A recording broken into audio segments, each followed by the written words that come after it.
ஸ்ரீமதே ராமானுஜாய நமः. ஸ்ரீமத் வரவரமுனியே நமः.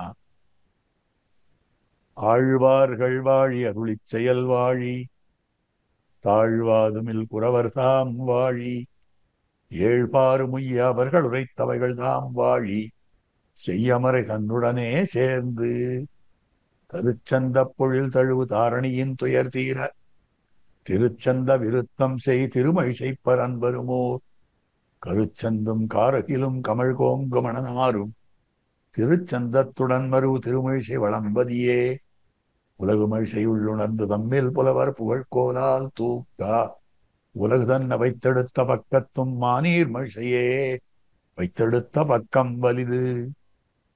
ஸ்ரீமத் வேதமார்க்க பிரதிஷ்டாபனாச்சாரிய உபய வேதாந்தாச்சாரியராய் ஸ்ரீமத் பரமஹம்ச பரிவிராஜகாச்சாரியராய் எழுந்தருளிருக்கும் நம் எதுகிரி எதிராஜ நாராயண ராமானுஜியர் சுவாமியுடைய பரமானுகிரகத்தாலும் எம்ஓபி அறக்கட்டளையாருடைய நியமனத்தாலும் திருச்சந்த விருத்தத்தினுடைய 71வது பாசுரம் தொடங்கி 80வது பாசுர பரியந்தமாயிருக்கக்கூடிய 10 பாசுரங்களுடைய சாரார்த்தங்களை ஒருவாறாக அனுபவிக்கலாம்னு ஆரம்பிக்கிறேன்.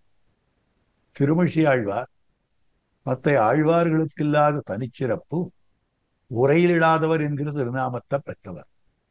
ஆதி மத்திய அவசானங்களிலே ஊர்வின வாளை உரையிலிடாமல் இருந்தார்னா தேவதாந்தர அவரத்துவ பூர்வகமாக பகவத் பரத்வத்தை அவர் பிரதிபாதிக்கிறார். பெருமான் பராத்பரன் என்று பரஸ்தமான வேத வாக்கியங்கள், வேதாந்த வாக்கியங்கள், இதிகாச புராண வாக்கியங்கள் எல்லாம் விளம்புகின்றன. அப்படி இருக்கிற பொழுது அந்த எம்பெருமானுடைய பரத்வத்தை தடுக்கணும்னு, அதாவது பரத்வம் எம்பெருமான் அல்ல, எம்பெருமானுக்கு பரத்வம் இல்லை அப்படின்னு சொல்லணும்னு சில பேர். இன்னும் சில பேர் எம்பெருமான தவிர்த்த மற்ற தேவதா விசேஷங்களுக்கு பரத்வம் உண்டுன்னு சொல்றாங்க. இப்படிப்பட்டவர்களை மறுக்க வேண்டும் என்னால் வேதாந்த வாக்கியத்தினுடைய அர்த்தத்துக்கு அனுகுணமாக பல பாசுரங்களை காட்டியிருக்கார். நம்முடைய 2 திவ்ய கிரந்தங்களிலேயும் ஆதியிலேயும் நடுவிலேயும் அந்தத்திலேயும் இந்த பகவத் பரத்வத்தை தேவதாந்தர அவரத்வ கதன பூர்வகமாக தேவதாந்தரங்களுடைய, அதாவது அவர்கள் பரதத்துவம் இல்லை என்பதை சொல்லும் முகத்தாலேயும் பகவான் பரதத்துவம் என்று சொல்லும் முகத்தாலேயும் பகவானுடைய பரத்வத்தை ஸ்தாபித்துக் கொடுக்கக்கூடிய பாசுரங்கள் தான் இவருடைய பாசுரங்கள். இதை தவிர திருமிழி ஆழ்வாருக்கு எதில் நோக்கென்றால், ஓரோ ஆழ்வாருக்கு எம்பெருமானுடைய ஓரோ நிலையிலே நோக்கு. அந்த கிரமத்திலே திருமிழி ஆழ்வார் அந்தராத்மத்தையிலே ஒன்னிருப்பர் என்று தெரிவிக்கும்படியான விஷயம். அப்போ எம்பெருமான் ஒரு வஸ்துவுக்குள்ளேயும் இருக்கிறார். பிறந்த சிலிடந்தொரும் இடந்திகள் பொருள்தொரும் கறந்து எங்கும் பறந்துள்ளன் என்கிறாரே ஆழ்வார். அந்த மாதிரியாக அதற்கனுகுணமாக எம்பெருமான் ஒரு வஸ்துவுக்குள்ளேயும் இருக்கிறார். இது அவனுடைய அந்தர்யாமித்துவம். சர்வவியாபியான எம்பெருமான் சகல வஸ்துக்களுக்கும் ஆத்மாவாய் இருக்கிறான் எம்பெருமான். இந்த அர்த்தமோ வேதாந்தார்த்தம். ஆக சர்வவியாபி அவன், அதனால் அவன் பரதத்துவம். அதை தவிர தேவதாந்தரங்களை விட உயர்ந்தவனாய் இருக்கக்கூடியவன் அவன் பரதத்துவம். இத்தியாதியான விஷயங்களை எல்லாம் ஸ்தாபிக்கக்கூடிய திவ்யமான கிரந்தம் தான் திருச்சந்த விருத்தம் என்னும்படியான ஆச்சரியமான கிரந்தம். அதுல 71வது பாசுரம், வண்டுலாவு கோதை மாதர் காரணத்தினால் வெகுண்டு இண்டவான நீரஞ்சூறு தோள்களை துணித்த நாள் முண்ட நீரன் மக்கள் வெப்பு மோடி அங்கி ஓடிடக் கண்டு நாணி வாணனுக்கு இறங்கினான் என் மாயனே. என்னுடைய மாயன் இப்படி பண்ணான்னு காட்டுறார். கீழ குந்தமோடு சூலம்பேல்கள் தோமரங்கள் தண்டுவாள் பந்தமான தேவர்கள் பறந்து வானகமுறா வந்தவான நீரைஞூறு தோள்களை துணித்த நாள் அந்த வந்த வாகுலம் அமரரே அறிவரே என்ன கீழ்ப்பாசுரத்திலேயும் கண்ணனம் பெருமான் பாணாசுர வதம் பண்ணின சரித்திரத்தை அற்புதமாக காட்டினார். அதையே தொடர்ச்சியாக இந்த பாசுரத்திலேயும் காட்டுகிறார்.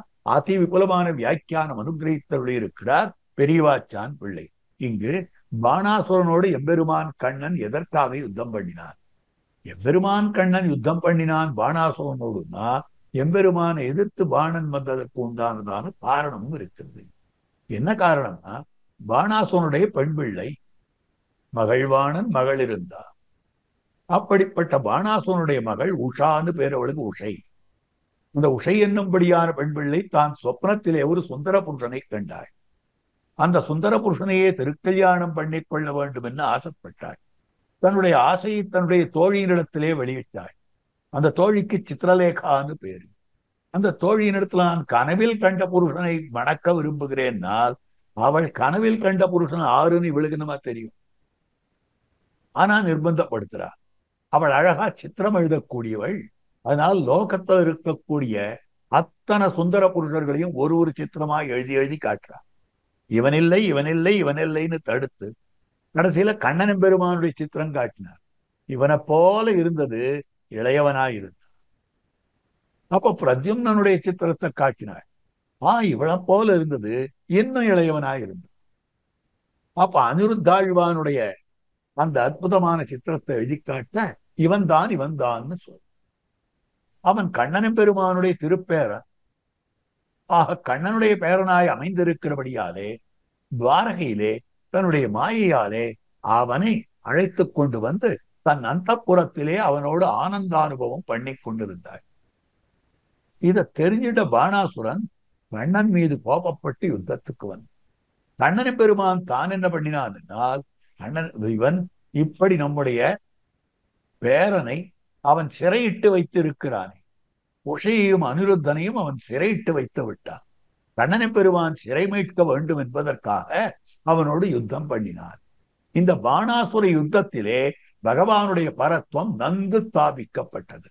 பகவானுடைய பரத்வம் மாத்திரம் ஸ்தாபிக்கப்படல, தேவதாந்தரங்களுடைய அவரத்துவமும் ஸ்தாபிக்கப்பட்டது.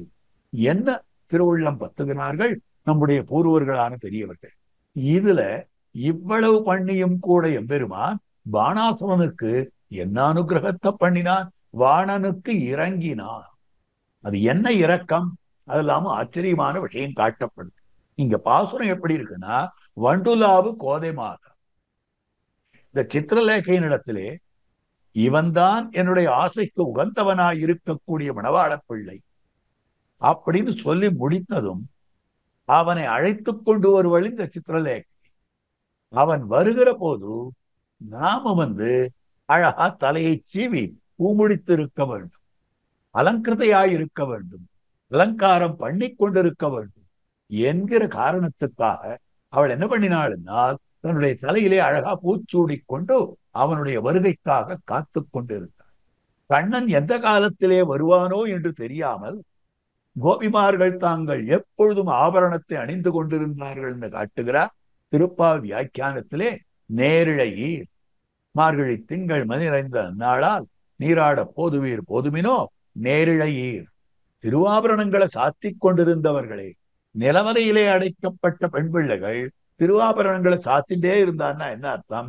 எப்போது கண்ணன் அணைக்கும் என்று தெரியாமையாலே திருவாபரணங்களை சாத்திக் கொண்டே இருந்தார். அவனுடைய சந்தோஷத்துக்காக, அவனுடைய மகிழ்வுக்காக. அதே மாதிரியாக இங்கு அனிருத்தாழ்வான் எப்பொழுது வருவான்னு தெரியாது. அதனால் அவன் வருகிற போது தான் அத்தனை அலங்கிருதையாய் இருக்க வேண்டும் என்பதற்காக தான் அவள் காட்டினாள். வண்டுலாவு கோதை மாதர். அவளுடைய காரணத்தினால் வெகுண்டு பாரமான கோபம் கொண்டிருக்கும்படியான நிலையாக அமைந்திருக்கிறது. அதாவது வருபவன் எம்பெருமான், வரக்கூடியவன் சாட்சாத் பகவான் நாராயணன் அப்படின்னு பார்க்காமல் யுத்தத்துக்காக அவன் மேல் விழுந்திருக்கக்கூடிய அந்த பாணாசுரன் அவன் எம்பெருமான் அப்படி நெருங்கி விட்டான். எதற்காக நெருங்கினான்னா தன்னுடைய பெண் பிள்ளைக்காக நெருங்கினான். எப்படி இருக்க வேண்டும் எம்பெருமானார் காட்டுகிறார் சரணாகதி கத்தியத்திலே.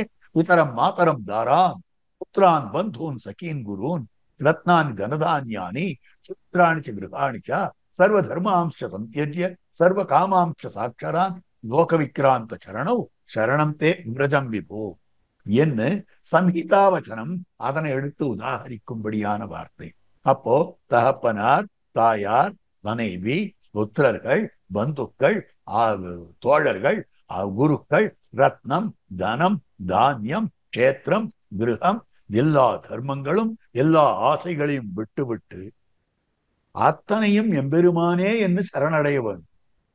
ஆனால் இங்க அவன் என்ன பண்ணி இருக்கிறான்னா தன்னுடைய பெண்ணினிடத்துல ஆசை வைத்து இருக்கிறான்.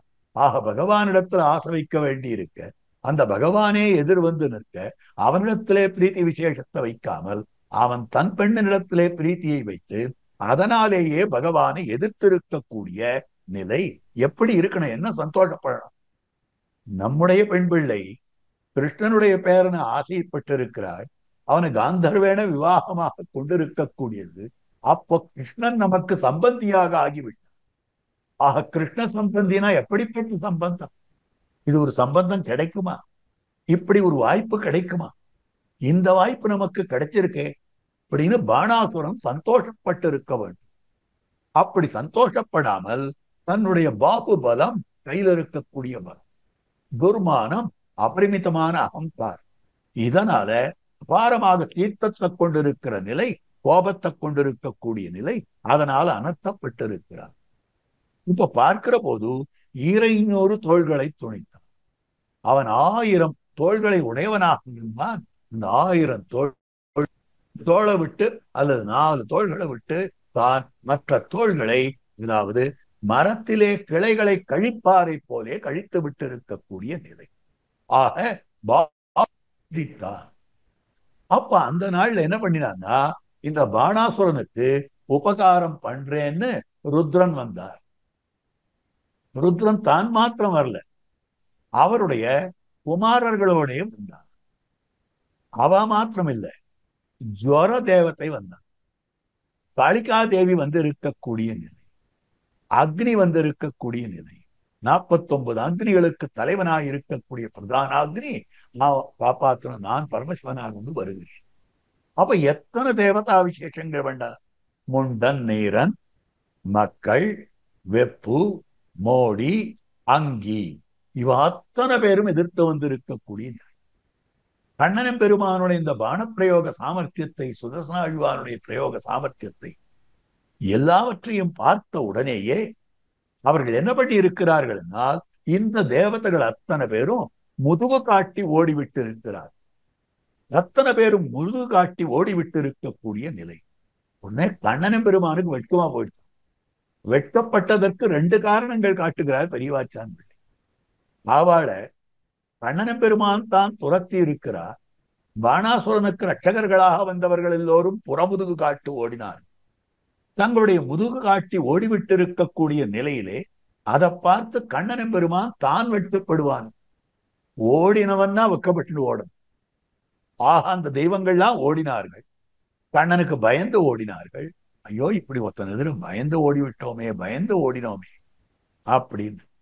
அப்படி இல்லை, கண்ணனம் பெருமானுக்கு என்ன வெட்கம்னா புறமுதுகு காட்டி ஓடுறவனோட சண்டை போடும்படியாய் போச்சு நமக்கு. முதுகு காட்டி ஓடுபவனோட யுத்தம் பண்ணும்படியான இப்படி ஒரு தௌர்பாக்கியமா நமக்கு அப்படின்னு நினைச்சா கண்ணனம் பெருமானுக்கு வெட்கமாக விட்டது. முதல் விஷயம். 2வது விஷயம், இந்த குணஹீனர்களா அரிப்பிராணான் பரித்யஜ்யா, சாஸ்திரம் காட்டி இருக்கிறது ஆர்த்தோவா இதிவா திருப்தா பரேஷாம் சரணாகதா ஹரிஹி பிராணான் பரித்யஜ்ய ரட்சிதவ்யா கிருதாத்மனன். ஆர்த்தோவா எதிவா திருப்தா, ஒருத்தன் பயந்தவனாக இருந்தாலும் பயமற்றவனாக இருந்தாலும் எதிரிகளுக்குள்ளே ஒருத்தன் சரணடைந்து விட்டானேயானால் அப்படிப்பட்ட எதிரி நன்னஞ்சை உடையவனாலே பிராணனை விட்டாயிலும் ரட்சிக்கத்தக்கவன். அப்ப தன்னிடத்துல சரணம்னு ஒருத்தன் வந்து விட்டானேயானால் அந்த சரணாகத்தனை தன்னுயிரை கொடுத்தாவது காக்க வேண்டும். இதுதான் சாஸ்திரம் காட்டி இருக்கிறது. இப்படிப்பட்ட சாஸ்திரத்தை அனுஷ்டானம் பண்ணாமல் இந்த தேவதா விசேஷங்கள் எல்லாம் தங்களை சரணடைந்தவனான பாணாசுரனை நடு யுத்தத்துல தனியாக விட்டுட்டு ஓடி போயிட்டாளே, இவாளோட யுத்தம் பண்றதா? இத நினைச்சா கண்ணனம் பெருமானுக்கு அவ்வளவு லஜ்ஜை ஆகிவிட்டது. ஆக ஆஸ்திதனாக இருக்கக்கூடிய ஒருத்தனை பிராணன் போகிற வரைக்கும் காத்தே தீர வேண்டும் என்று பிராப்தமாயிருக்கிற போது இவன் இப்படிலாம் உதவினானே, ஒருவன் உதவி பண்ணபடி ஏன் இவ்வளவு லட்சணத்துல உபகாரம் பண்ணிருக்காளே, கண்ணனுக்கு லஜ்ஜையா போயிட்டு. அதனால் லஜ்ஜித்து இருக்கக்கூடியவன். அதே சமயத்துல வாணனுக்கு இறங்கினான். பாணாசுரனுக்கு இரக்கம் காட்டினான் என் மாயனே. என்னுடைய மாயனா இருக்கக்கூடிய அந்த பெருமான் பாணாசுரனுக்கு இரக்கம் காட்டினான். இப்படி ருத்ரனை தனக்கு தஞ்சமாக நினைத்திருக்கையாலே தயனி. அப்ப உற்றுட்டு போற அந்த தெய்வத்தை, அந்த தேவதா விசேஷத்தை, அந்த தேவதா விசேஷத்தாலே கைவிடப்பட்டவனாய் இருக்கிறான் என்கிற அந்த காரணத்துக்காக எம்பெருமான் அவன் மீது இரக்கம் கொண்டிருக்கக்கூடிய நிலை. அதனால என்ன பண்ணினான்னா, 1000 தோள்களையும் கழிக்காமல் 2 தோள்களை விட்டுட்டு 998 தோள்களை கழி. 2 தோள்கள்னு சொல்றது உண்டு, 4 தோள்கள்னு சொல்றது, அல்லது 4 தோள்களை விட்டு விட்டு 996 தோள்களை கழித்து விட்டு. இங்க 2 கேள்வி கேட்ட. எம்பெருமானை எதிரிட்டு நின்று இருக்கிறார். அதற்கு மேற்பட அண்ணன் பெருமானுடைய பேரனை சிறையிட்டு வைத்திருக்கிறார். இதெல்லாம் அவனிடத்தில் நிறைய தோஷங்கள் இருக்கு. அந்த தோஷங்கள் எல்லாவற்றுக்குமாக பாணாசுரனை கண்ணன் பெருமான் கொன்றொழித்திருக்க வேண்டும். அவனுடைய பிராணனை அழித்து விட்டிருக்க வேண்டும். பிராணனை போக்கி இருக்க வேண்டும். பிராணனை ஏன் போக்கல்லை, அவனை ஏன் அழிக்கலைன்னு கேட்டா, உஷை பித்ருஹீன யாகாமைக்காக மற்றொரு இடத்துல இப்படி ஆச்சாரியர்கள் காட்டுகிறார். உஷை பித்ருஹீன யாகாமைக்காக இப்படி அழித்து விட்டால் நம்முடைய பேரனுடைய பத்னிக்கு அப்பா இல்லாத போயிடுவாரே, தகப்பனார் இல்லாத போயிடுவாரே அப்படின்ற ஒரு எண்ணம் இறக்கம்.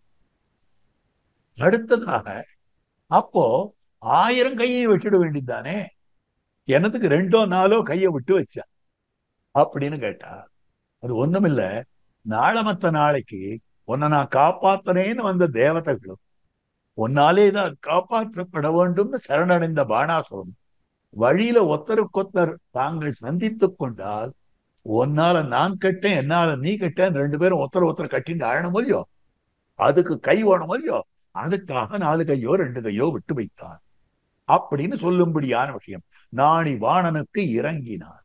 அப்ப அவனை உயிரோடே விட்டானே, அதுவே கண்ணன் பெருமானுடைய இரக்கம். இது எது போலனா கிருபையா பரியபாலயத்து. அப்போ காட்டும்படியான விஷயம் கிருபையா பரியபாலயத்து. காகாசுரனை எம்பெருமான் தன்னுடைய காருண்யாதிரேகத்தாலே ரட்சித்தா.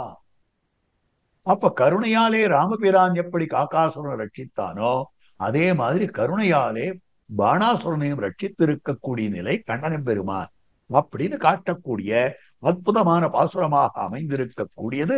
அதுதான் வண்டுலாவு கோதை மாதர் காரணத்தினால் வெகுண்டு இண்டவான நீரஞ்சூறு தோள்களை துணித்த நாள் முண்ட நீரன் மக்கள் வெப்பு மோடியங்கி ஓடிடக் கண்டு நாணி வானனுக்கு இறங்கினார் எம்மாயமே என்று தெரிவிக்கிறவார். இப்ப பகவத் பரத்துவம் இதனால எப்படி ஸ்தாபிதமாகிறது? பகவத் பரத்துவம் ஸ்தாபிதமாகிறது எப்படி என்ன? தான் ரட்சிக்கிறேன் என்று வந்த தேவதா விசேஷங்கள் தான் யாரை ரட்சிக்க வேண்டுமோ அவனை ரட்சிக்காமல் கண்ணன் கையிலே காட்டிக் கொடுத்து விட்டார்கள். ஒன்று, அவர்கள் தங்களை தாங்களே ரட்சித்துக் கொள்ள முடிந்ததா என்னால் முடியவில்லை. 2, அதனாலே அவர்கள் என்ன பண்ணினார்கள்?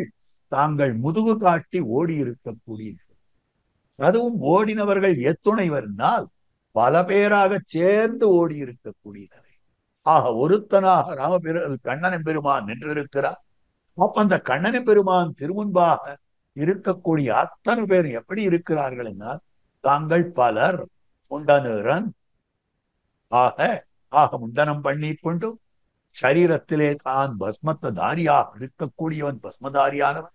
அப்படிப்பட்ட ருத்ரன் மக்கள் ஷண்முகன் முதலான அவனுடைய குமாரர்கள், வெப்பு, ஜுவர தேவதை, மோடி, காளிகா தேவி, அங்கி, 49 அக்னிகளுக்கு தலைவனாக இருக்கக்கூடிய பிரதான அக்னி, அத்தனை பேரும் ஓடி இருக்கிறார்கள்.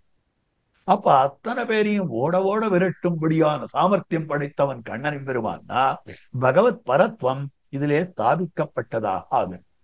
பாணாசுர யுத்தத்திலே வீருவாணன் அமரிலன்று விரலழித்ததில்லையோ பிள்ளை பெருமாள் எங்கார் அற்புதமாக காட்டுகிறார். மங்கை பாகன் சடையில் வைத்த கங்கையார் பதத்து நீர் வனசமேவு முனிவனுக்கு மைந்தனானதில்லையோ, செங்கையால் இறந்தவன் கபாலமார் அகற்றினார், செய்யத்தாளின் மலரன் சிரத்திலானதில்லையோ, வெங்கட் வேழம் மூலம் என்ன வந்ததுங்கள் தேவனோ வேறு வாணன் அமரிலன்று விரலழித்ததில்லையோ அங்கஞாலம் உண்ட போது வெள்ளி வெற்பகன்றதோ ஆதலால் அரங்கனன்றி வேறு தெய்வம் இல்லையே என்று பிள்ளை பெருமாளையங்கார் அற்புதமாக காட்டினார். அப்ப இதுல சொல்லப்பட்ட சரித்திரங்கள் எல்லாம் புராணத்திலே காட்டப்பட்டு இருக்கிற சரித்திரங்கள், புராணத்திலே காட்டப்பட்டு அனைவராலும் ஒப்புக்கொள்ளப்பட்டு இருக்கிற சரித்திரங்கள். அந்த சரித்திரத்துல பாணாசுர சரித்திரம் வருது. அப்ப பகவத் பரத்வ ஸ்தாபனத்துக்கு பாணாசுர யுத்தம் ஒரு நிரூபணம், அதை காட்டி இருக்கக்கூடிய நிலை. பகவானுடைய பரத்வ லட்சணம் என்னால் பல லட்சணங்கள் இருக்கின்றன. அதுல இது சரித்திரத்தை கொண்டு இது காட்டப்பட்டிருக்கு. அடுத்தது 72வது பாசுரம், அற்புதமான பாசுரம். போதில் மங்கை பூதல கிழத்தி தேவி அன்றியும் போது தங்கு நான்முகன் மகனவன் மகன் சொல்லில் மாது தங்கு கூரன் ஏறதூர்து என்று வேதநூல் ஓதுகின்றது உண்மையல்லதில்லை மற்றுரைக்கு. இங்க ஒரு கேள்வி வருது. சுவாமி, பகவான் பரதத்துவம்னு நீர் சொல்றீர், ஆனால் அவரவர்கள் தாங்கள் கை கொண்டிருக்கக்கூடிய ஆகமாதிகளிலே அந்தந்த தேவதா விசேஷங்கள் பரதத்துவம்னு அவளும் சொல்லிட்டு இருக்காளே. அப்படி இருக்கிற போது அதை எடுத்துக்கொண்டால் என்ன? இங்க கேட்கும்படியான விஷயமாக அமைந்திருக்கிறது. ருத்ரனை இவர் மோட்சத்தை கொடுப்பவர் அப்படின்னு அவரிடத்தை ஆசிரியிக்கிறார். மற்ற தேவதா விசேஷங்களை தங்களுக்கு நன்மை செய்பவர்கள் என்னென்ன தேவதா விசேஷங்களை ஆசிரியிக்கிறார். அப்படிப்பட்ட அவர்கள் நன்மையை செய்பவர்கள்னு எங்க சொல்லியிருக்குன்னா, அவர்கள் எந்த ஆகமத்தை பிடித்துக் கொண்டிருக்கிறார், அவர்கள் எந்த ஆகமத்தின்படி நடக்கிறார்கள், அந்த ஆகமத்திலே அப்படி சொல்லப்பட்டிருக்கிறது. அவர்கள் வைத்துக் கொண்டிருக்கக்கூடிய பிரமாணங்களிலே அப்படி சொல்லப்பட்டிருக்கிறது. அப்போ அது பிரகாரம் ஒப்புக்கொண்டால் என்னான்னு கேள்வி. அதுக்கு இதுக்கு இருக்கிற தாரதமியத்தை பாருங்க. பகவான் பரதத்துவம்னு ஆகமத்துல சொல்லியிருக்குன்ற விஷயத்துல நான் சொல்லல, ஆனால் வேதத்துல சொல்லியிருக்கு. அப்படி என்ன வேதத்துக்கு பெருமைனா, நித்தியமானது வேதம், நிர்தோஷமானது வேதம், அவிச்சின்ன பரம்பராகதமானதாக அமைந்திருக்கிறது வேதம், அனாதியானது வேதம், அனந்தமானது வேதம், சங்குகரையற்றது வேதம். வேத நூல் சொல்லுவது சத்தியவச்சனம் அல்லது வேறொன்று. மற்ற நூல்கள் எல்லாம் சத்தியவச்சனமும் சொல்லலாம், சத்தியம் அல்லாத வச்சனமும் சொல்லலாம். ஆனால் வேத நூல் காட்டுவது வேத நூல் ஓதுகின்றது உண்மை அல்லதில்லை. ஏன்னு கேட்டால், நிர்தோஷமாய் இருக்கக்கூடிய ஒரு புருஷ புரோக்தமாய் இருக்கக்கூடிய ஒரு வியக்தியினாலே எழுதப்பட்டிருக்கக்கூடிய நூலாயிருந்தால் அந்த நூல்ல என்னென்ன வாய்ப்புகள் இருக்கு, அந்த நூல்ல இவருக்கு என்னென்னலாம் தெரியுமோ, எழுதினவருக்கு என்னென்னலாம் தெரியுமோ இது மொத்தத்தையும் எழுதியிருந்தார். எழுதினவருக்கு எதெல்லாம் தெரியாதோ அதை பத்தி ஒரு அம்சம் இருக்கு.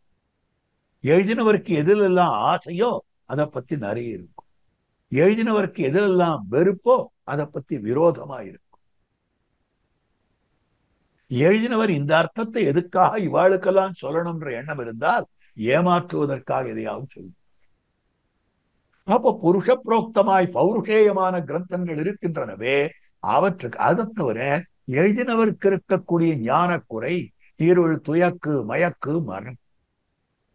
இருள் ஞானானுதயம், துயக்கு அறியாமை, மயக்கு ஒன்றை மற்றொன்றாக நினைத்தல், மறப்பு மறந்து போதல்.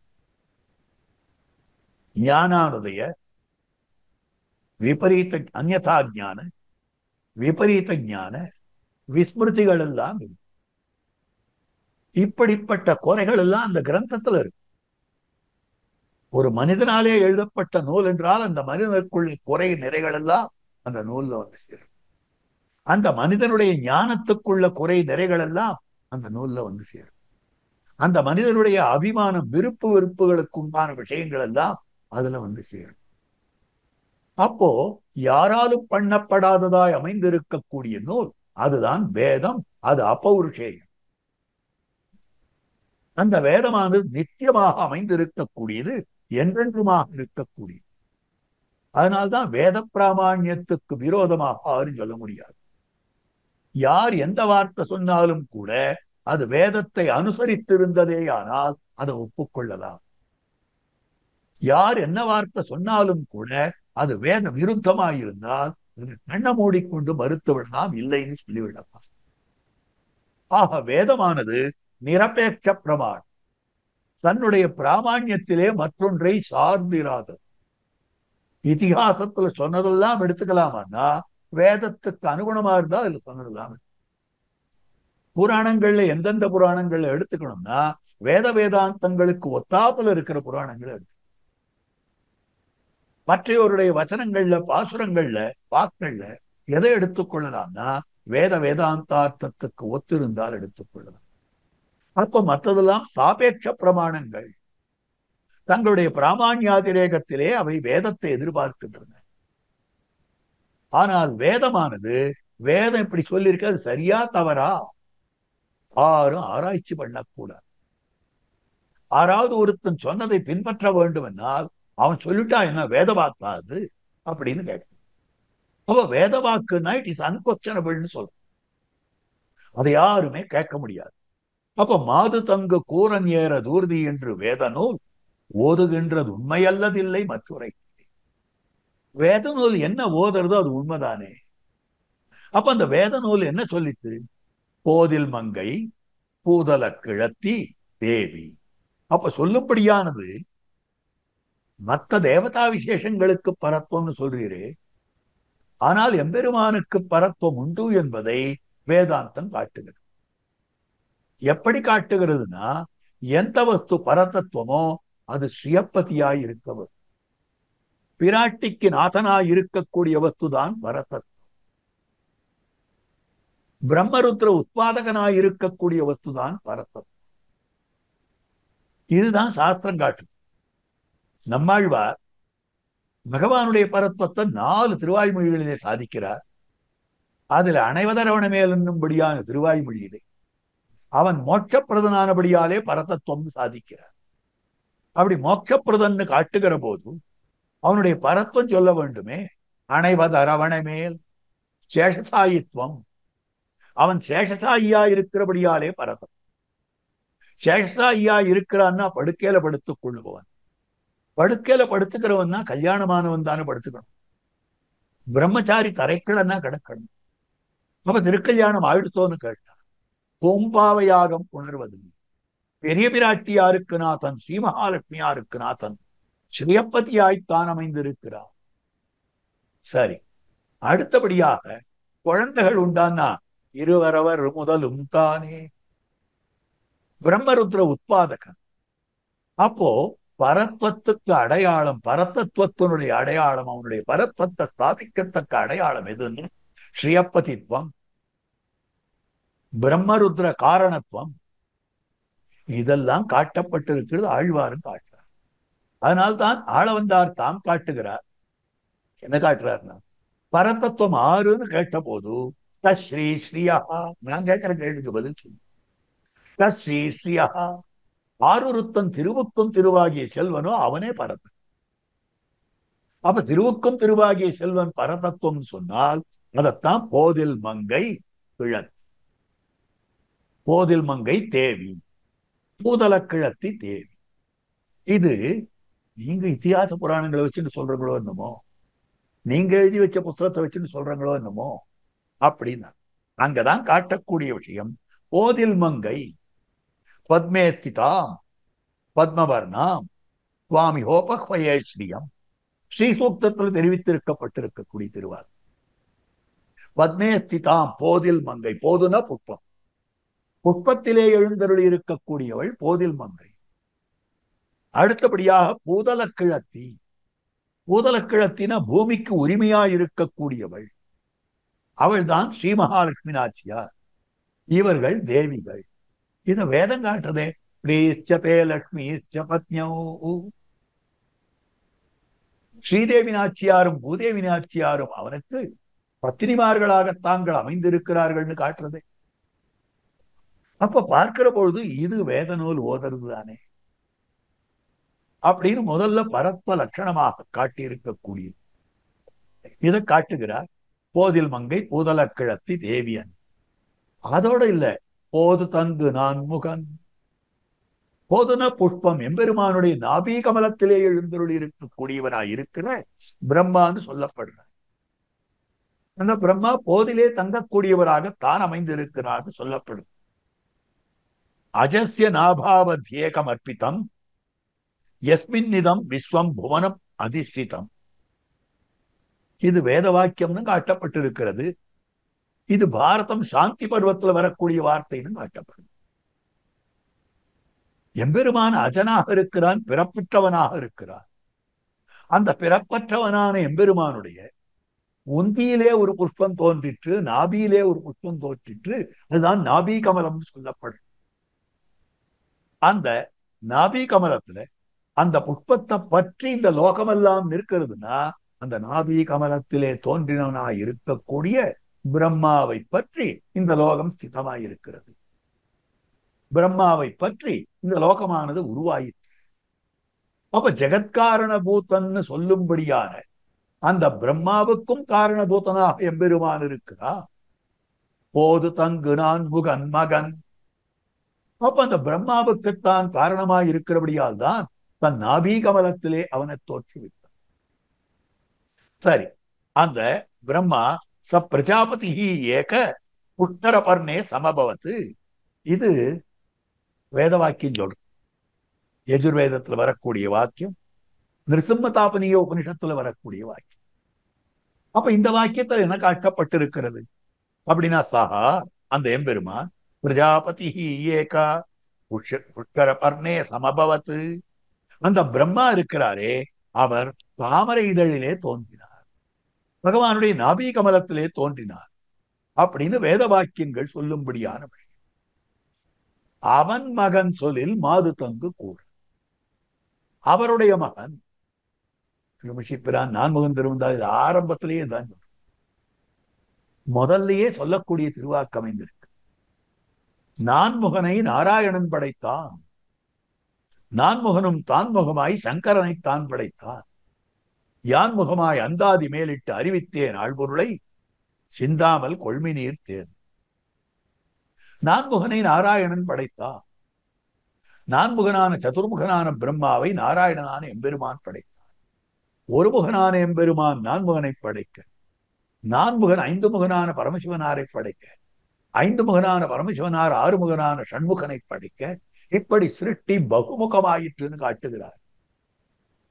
அப்போ அந்த பிரம்மாவுக்கு ஜேஷ்ட புத்திரன் யாருன்னா, சாமவேதம் சொல்றது பிரம்மணஹா புத்திராய ஜேஷ்டாயா. ருத்ரன் பிரம்மாவனுடைய ஜேஷ்ட புத்திரன், முதல் புத்திரனாக அமைந்திருக்கிறார். அப்போ பிரம்மாவுக்கு பல புத்திரர்கள் இருக்கிறார்களே, அதுக்கு முன்னாலேயே புத்திரர்கள் பிறந்திருக்கிறார்கள். சனக சனந்தன சனத்குமார சனத் சுஜாதர்கள், இவாளெல்லாம் ஜேஷ்ட புத்திரர்கள் இல்லையா? சின்ன சின்ன குழந்தைகளை வாழலாம். அப்படிப்பட்டவர்கள் ஜேஷ்ட புத்திரர்கள் இல்லையா? இவரை ஜேஷ்ட புத்திரன் சொல்றாரே பரமசிவனாரு, ருத்ரனை சொல்றாரே. அப்ப ருத்ரன் ஜேஷ்ட புத்திரன் சொன்னால் மத்தவாழ்லாம் என்ன அப்படின்னு கேள்வி வந்தது. அப்ப சொல்றா, அவர்கள் எல்லாம் மனதாலே சிருஷ்டிக்கப்பட்டவர்கள், இவர் சரீரத்தாலே சிருஷ்டிக்கப்பட்டவர். அப்ப சரீரத்தாலே சிருஷ்டிக்கப்பட்ட முதல் பிள்ளை. மற்றவெல்லாம் மானச புத்திரர்கள், மற்ற குழந்தைகள்லாம் அவர் தன்னுடைய மனசாலே சிருஷ்டிச்சார். ஆனால் இவர் தன்னுடைய சரீரத்தை கொண்டு சாமான்யமாக நம்முடைய பிறவிகளைப் போலே அவர்களை சிருஷ்டித்திருக்கிறார். அதற்கனுகுணமான வார்த்தையாக பிரம்மணஹா ஜேஷ்புத்ராயா அப்படின்னு சொல்லும் போது, அப்படி சிருஷ்டிக்கும் போது பாதி ஆணுருவாகவும் பாதி பெண்ணுருவாகவும் படைத்தார் என்று சொல்லும்படியான வார்த்தை அர்த்தநாரி வபுகு பிரச்சண்டா அதி சரீரவத்து. அர்த்தநாரி வபு பிரச்சண்டோதி சரீரவத்து, சரீரவான் அப்படின்னு சொல்லக்கூடிய வார்த்தை இது ஸ்ரீ விஷ்ணு புராண வார்த்தை. அப்போ அந்த பிரம்மாவனுடைய வளைந்த நெற்றியிலிருந்து நடுப்பகலிலே இருக்கக்கூடிய சூரியனை போல ஒளி இருக்கக்கூடிய அத்தனை பிரகாசமாக இருக்கக்கூடிய பாதி ஆணும் பாதி பெண்ணுமான உருவை உடையவன். அப்ப மற்ற புத்திரர்கள்லாம் மானசமாக தோன்றினார்கள், மானச புத்திரர்களாக இருந்தார். ஆனால் பரமசிவனார் தான் அவர் சரீரத்தில் இருந்து வந்தவர், அவரிடம் இருந்து வந்தவர். அவர் உடலில் இருந்து வந்தவர், உடல் சம்பந்தம் பெற்று வந்தவர். அதனால பார்க்கிற போது அர்த்தநாரி ஸ்வரூபத்தோட வந்தவர். பாதி ஆண் வடிவும் பாதி பெண் வடிவுமாக இருக்கக்கூடியவர். அதனால்தான் பரமசிவனாருக்கு அர்த்தநாரீஸ்வரன் பேர். அந்த ரூபத்தோட வந்தவர் அப்படின்னு சொல்லும்படியான விஷயமாக அமைந்திருக்கிறது மாது தங்கு கூரன் ஏரதூர்தி என்று வேதம். மாது தங்கு கூரன் அவருடைய ஊர்தி, அவர் ஏறும்படியான வாகனம் எது அப்படின்னு சொன்னால் ஏரதூர்தி. எருது அவருடைய ஊர்தியாக இருக்கிறது. எம்பெருமானுடைய ஊர்திக்கு எதிர்கட்டாக இருக்கிறது. நாராயணனான எம்பெருமான் ஒரு வாகனத்தின் மீது எழுந்தருளி இருக்கிறான், அவர் ஒரு வாகனத்தின் மீது வருகிறார். இப்ப நாராயணன் எழுந்தருளி இருக்கக்கூடிய வாகனம் எதுன்னா புள்ளின், அதாவது புள்ளை ஊர்தி ஆதலால் அதென்கொள் மின்கொள் நேமியாய் வேதாத்மா ஏகேஸ்வரா சாட்சாத் வேதஸ்வரூபியாய் அமைந்திருக்கக்கூடிய பெரிய திருவடி நாயனார் கருடாழ்வார் அவர் மீது எழுந்தருளி இருக்கிறார். அதற்கு எதிர்கட்டாக ஒரு ரிஷபத்தின் மீது ரிஷப வாகனன் சொல்லும்படியாக ஏரதூர்தி என்று வேத நூலோதும் இருக்கின்றது உண்மை அல்லதில்லை மற்றுரைக்கிலே. அப்போ பூமி சகித்தன் பிரம்மாவுக்கு உட்பாதகன் ஆக வேத நூல் ஓதுகின்றது உண்மை அல்லதில்லை. பூமி பிராட்டியோடு கூடியிருக்கிறான், ஸ்ரீபூமி சகிதனாக இருக்கிறான். ஸ்ரீதேவி நாச்சியாரோடு கூடியிருக்கிறான், பூதேவி நாச்சியாரோடு கூடியிருக்கிறான். பிரம்மாவுக்கு உட்பாதகன், பிரம்மோத்பன்னன் புத்திரன் அப்படின்னு வேத சாஸ்திரம் என்ன ஓதுகிறதோ அது சத்தியம். அதுக்கு புறம்பாக எந்த அர்த்தம் சொன்னாலும் அந்த அர்த்தத்தை நாம் எடுத்துக்கொள்ள முடியாது. இது எங்கு சொல்லப்பட்டிருக்கிறதுனால் இது பாரதம் அனுசாசன பர்வத்திலே சொல்லப்பட்டிருக்கக்கூடியது சுபர்ண வைகுண்ட சம்வாதம் என்ற பகுதியிலே கட்டப்பட்டிருக்கக்கூடிய அற்புதமான விஷயம். ஆக போதில் மங்கை போதல கிழத்தி தேவி அன்னியும் போது தங்கு நான்முகன் மகனவன் மகன் சொல்லில் மாது தங்கு கூறநேர உறுதி என்று வேதனோ ஓதுகின்றது உண்மை அல்லதில்லை மற்றுரைக்கிலே என்று இந்த பாசுரத்திலே காட்டியிருக்கக்கூடிய விஷயம்.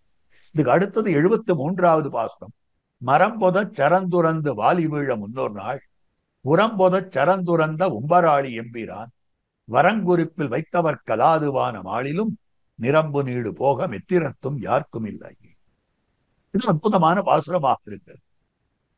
முன்னொரு காலத்திலே 7 மரங்களை தான் துறந்து, அதாவது துளைத்து, அதற்கு பிறகு வாலியினுடைய மார்பிலே ஊடுருவும்படியாக அம்பை எய்தவனான தேவதேவனான எம்பெருமான் அமைந்திருக்கிறானே, அப்படிப்பட்ட அந்த எம்பெருமான் சக்கரவர்த்தி திருவனாருடைய குளிர்ந்த திருவுள்ளத்துக்குள்ளே யார் வைக்கப்பட்டிருக்கிறார்களோ அவர்களை தவிர வேற யாராலையும் பரிபூர்ணமான கைங்கரிய சுகத்தை அடைய முடியாது.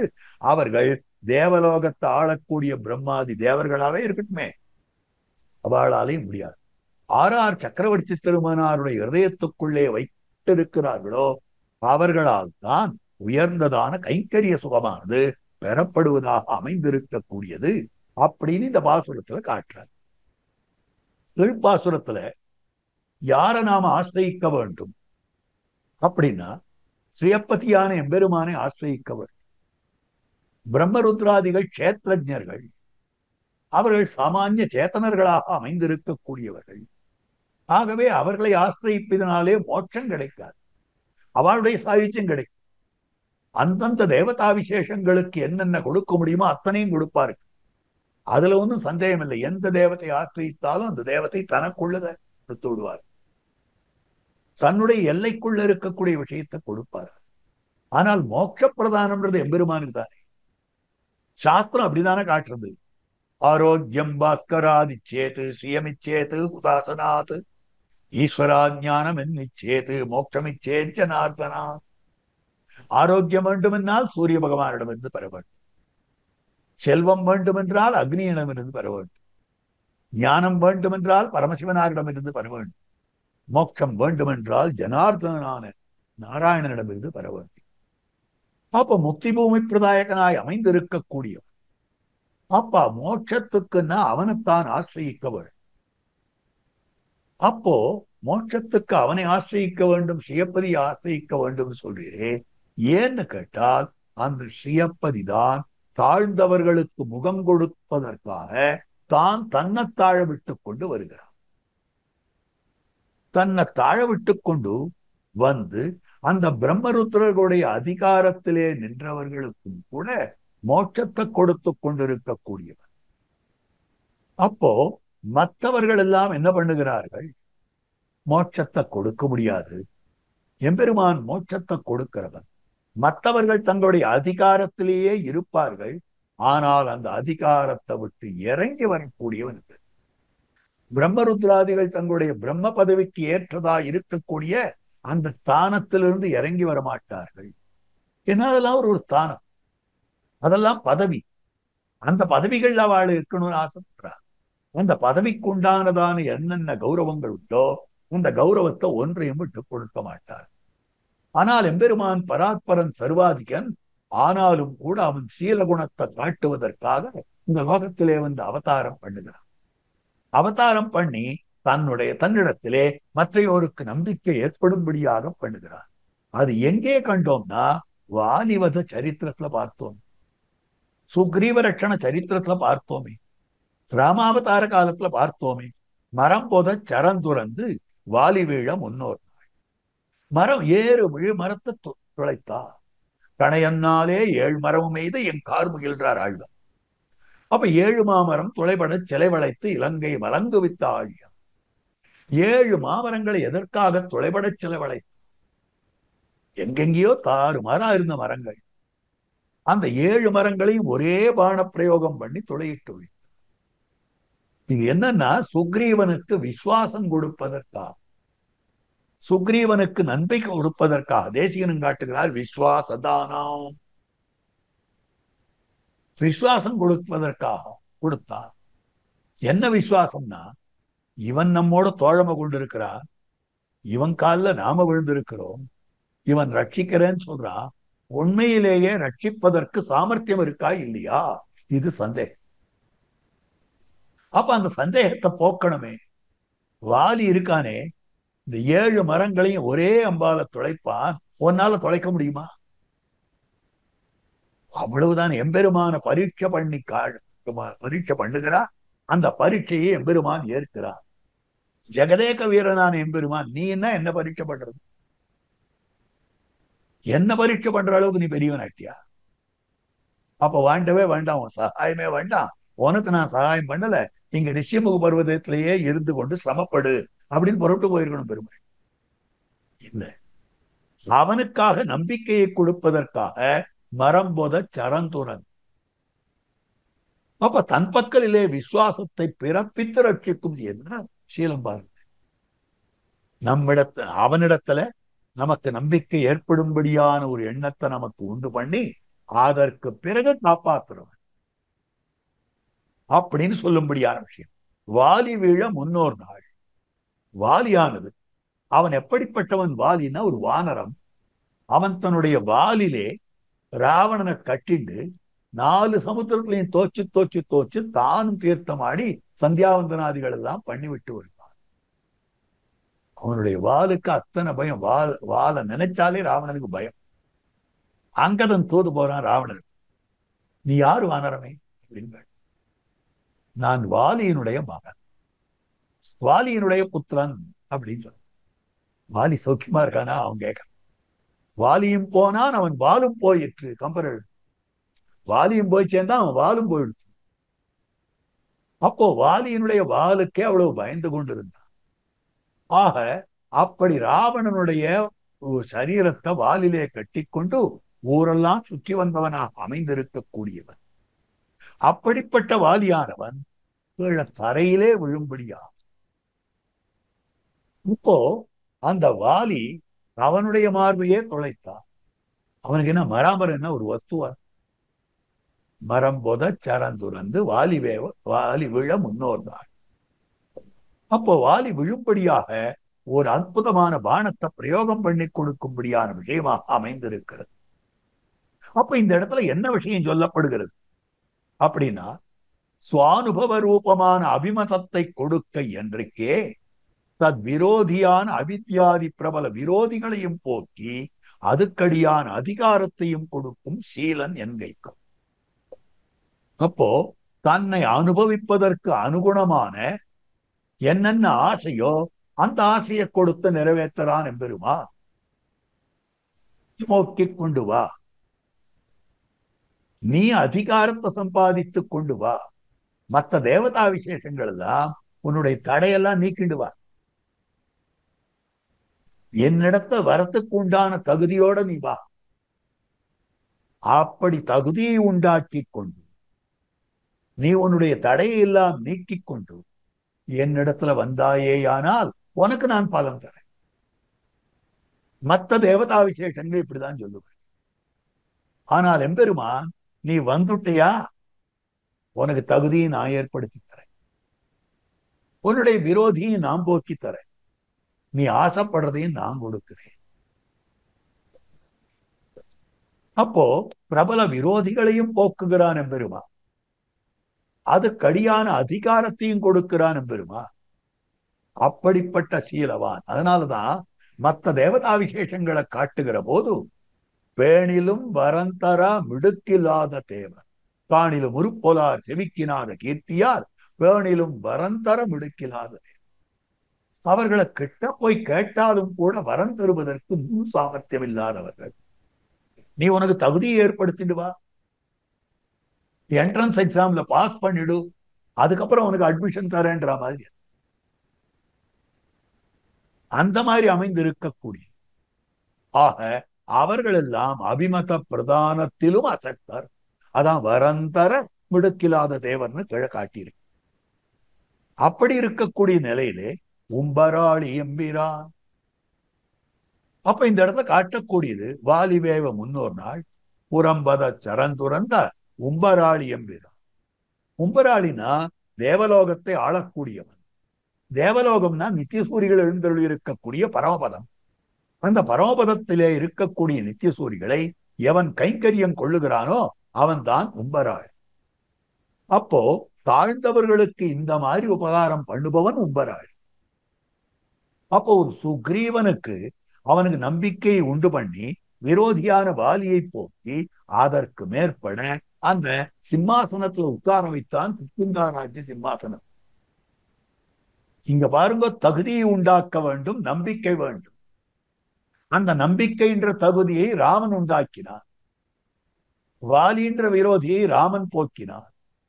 அதற்கு மேற்பட கிஷ்கிந்தா சாம்ராஜ்யம் என்கிற அபிமதத்தை கொடுத்தார். இது என்ன சீலம்? மற்ற தேவதா விசேஷங்கள் இந்த மாதிரி கொடுப்பார்களா?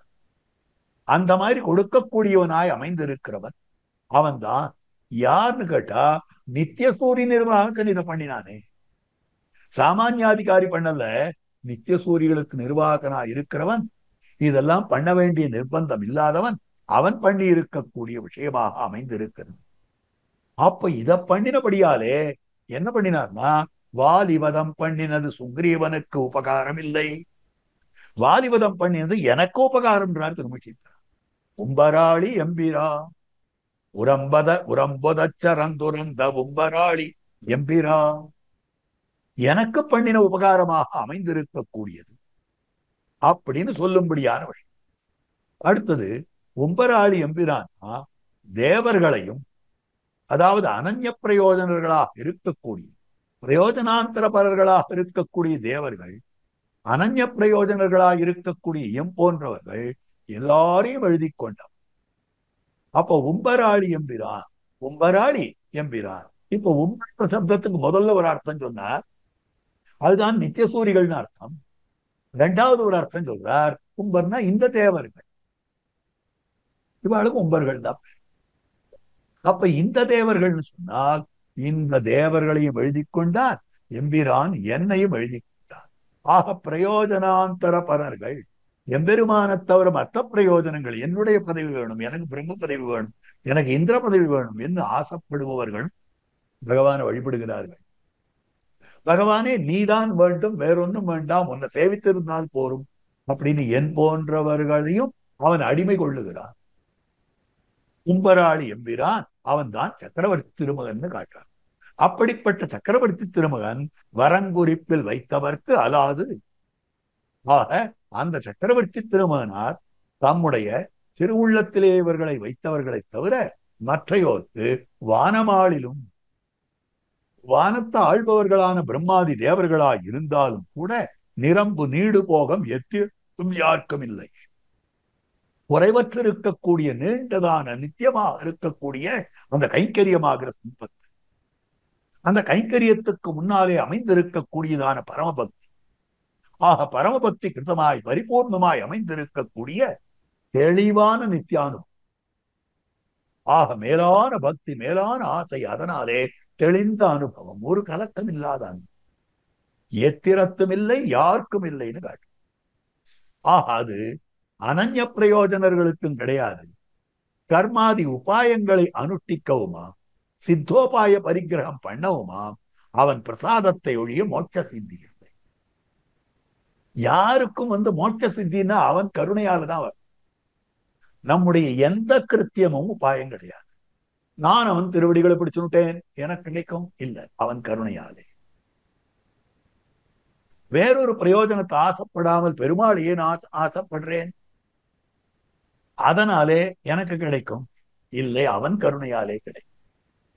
கர்மாத்யுபாயங்களை நான் அனுஷ்டித்தேன், கர்மயோகம் அனுஷ்டித்தேன், ஞானயோகம் அனுஷ்டித்தேன், பக்தி யோகம் அனுஷ்டித்தேன், அதனாலே எனக்கு கிடைக்கும் இல்லை, அவனுடைய கிருபையா. அப்ப எந்த இடத்திலேயும் அவனுடைய கிருபையாலே ஒழிய மத்தொன்னாலே கிடையாது. உன் மனத்தால் என் நினைந்திருந்தா என்கிறபடியே பிராப்திக்குபாயம் அவன் நினைவு, இச்சை அதிகாரம் இரக்கம் உபாயம். இப்படிதான் நம்முடைய சித்தாந்தம், இப்படிதான் நம்முடைய ஆச்சாரியர்கள் பகவத் கிருபா வைபவத்தை காட்டுகிறார். அப்ப ஞானாதிகராய் அனன்ய பிரயோஜனராகவும் அகிஞ்சனராய் அனன்ய பிரயோஜனராகவும் ஞானம் அதிகமா இருக்கிறது, அதனால கர்மாத்யுபாயங்கள் அனுஷ்டிக்கிறேன், ஆனால் மற்ற பிரயோஜனங்கள் வேண்டாம், பெருமாள் தான் வேண்டும் ஒருத்தர் சொல்லிட்டு போறார். இன்னொருத்தர் இருக்கிறார், என் கையில ஒண்ணும் இல்லை, வேறொரு பிரயோஜனத்துக்கு நான் ஆசைப்படல, அதனால பகவான் தான் எனக்கு வேண்டும் அப்படின்னு சொல்றார். இவா ரெண்டு பேருக்குமே மோட்சம் கிடைக்கும். ஒருத்தன் உபாயானுஷ்டானம் பண்ணுகிறான், அனன்ய பிரயோஜனா இருக்கு. ஒருத்தன் உபாயானுஷ்டானம் பண்ணல, அனன்ய பிரயோஜனா இருக்கு. ரெண்டு பேருக்கும் மோட்சம் கிடைக்கிறதுன்னு வச்சுக்கோங்க. அப்ப ரெண்டு பேருக்கும் கிடைக்கக்கூடிய மோட்சம்னா இவனுடைய உபாயத்தாலேயோ இவனுடைய அனுபாயத்தாலேயோ எதுவும் கிடையாது. அப்போ விடுகையும் உபாயம் என்று, பற்றுகையும் உபாயம் என்று, எதுவும் உபாயம் இல்லை. அப்ப அந்த எம்பெருமானுடைய கிருபை காருண்யாதிரேகம் தான் உபாயம், உபாயம் என்று காட்டி இருக்கிறார்கள் நம் பூர்வர்களான பெரியவர்கள். இப்ப இதற்கு அனுகுணமான போது விரோதி நிரசன சீலனா இருக்கக்கூடிய தசரதாத்மஜன் அந்த ராமபீரம், அவன் எப்பொழுது பிரசன்னன் ஆகிறானோ அப்படிப்பட்டவர்களுக்குத்தான் இது நித்தியமே ஒழிய எத்திரத்தும் யாருக்கும் இல்லையே. நித்தியமான மோட்சம் கிடைக்க மற்றொரு விறகில்லை, வழி இல்லைன்னு காட்டுறார். இது 73வது பாசம். அடுத்தது 74வது பாசம். அறிந்தறிந்து வாமனன் அடியினை வணங்கினார், செறிந்தெழுந்த ஞானமோடு செல்வமும் சிறந்திடும், மறிந்தெழுந்த தெண்டிரையுள் மண்ணு மாலை வாழ்த்தினால் பரிந்தெழுந்து தீவினைகள் பத்தருதல் பான்மையே. எம்பெருமான் வாமனனாக அவதாரம் பண்ணினான்.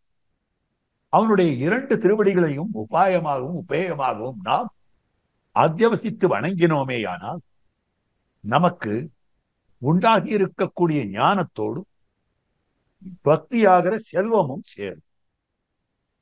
அதற்கு மேற்பட க்ஷீராப்திநாசனாய் இருக்கக்கூடிய அந்த எம்பெருமானுடைய திருநாமங்களை நாம் வாழ்த்தினோமேயானால், திருநாமங்களை சொன்னோமேயானால் நம்மை பீடிக்கும்படியான அத்தனை பாபங்களும் தீர்ந்துவிடும், கர்மங்கள் தீர்ந்துவிடும், வாசனையோடு அழிந்துவிடும் அப்படின்னு காட்டக்கூடிய பாசுரம் தான். இந்த பாசுரத்துல தெரிவிக்கிறார், கீழ்ப்பாசுரத்துல ஆஸ்திரேலியனாய் இருக்கக்கூடியவன் பெருமான் அவனுடைய பிரசாதமான அனுகிரகம் கிருபைதான் பரமோபாயம்னு காட்டினார். பகவத் கிருபையை தவிர மற்றொரு உபாயம் இல்லை அப்படின்னு காட்டினார். அப்போ மோட்சம் அடையணும்னு ஆசைப்படுறான். இந்த அதிகாரிக்கு பிரசாதனமான கர்த்தவியம் ஏது?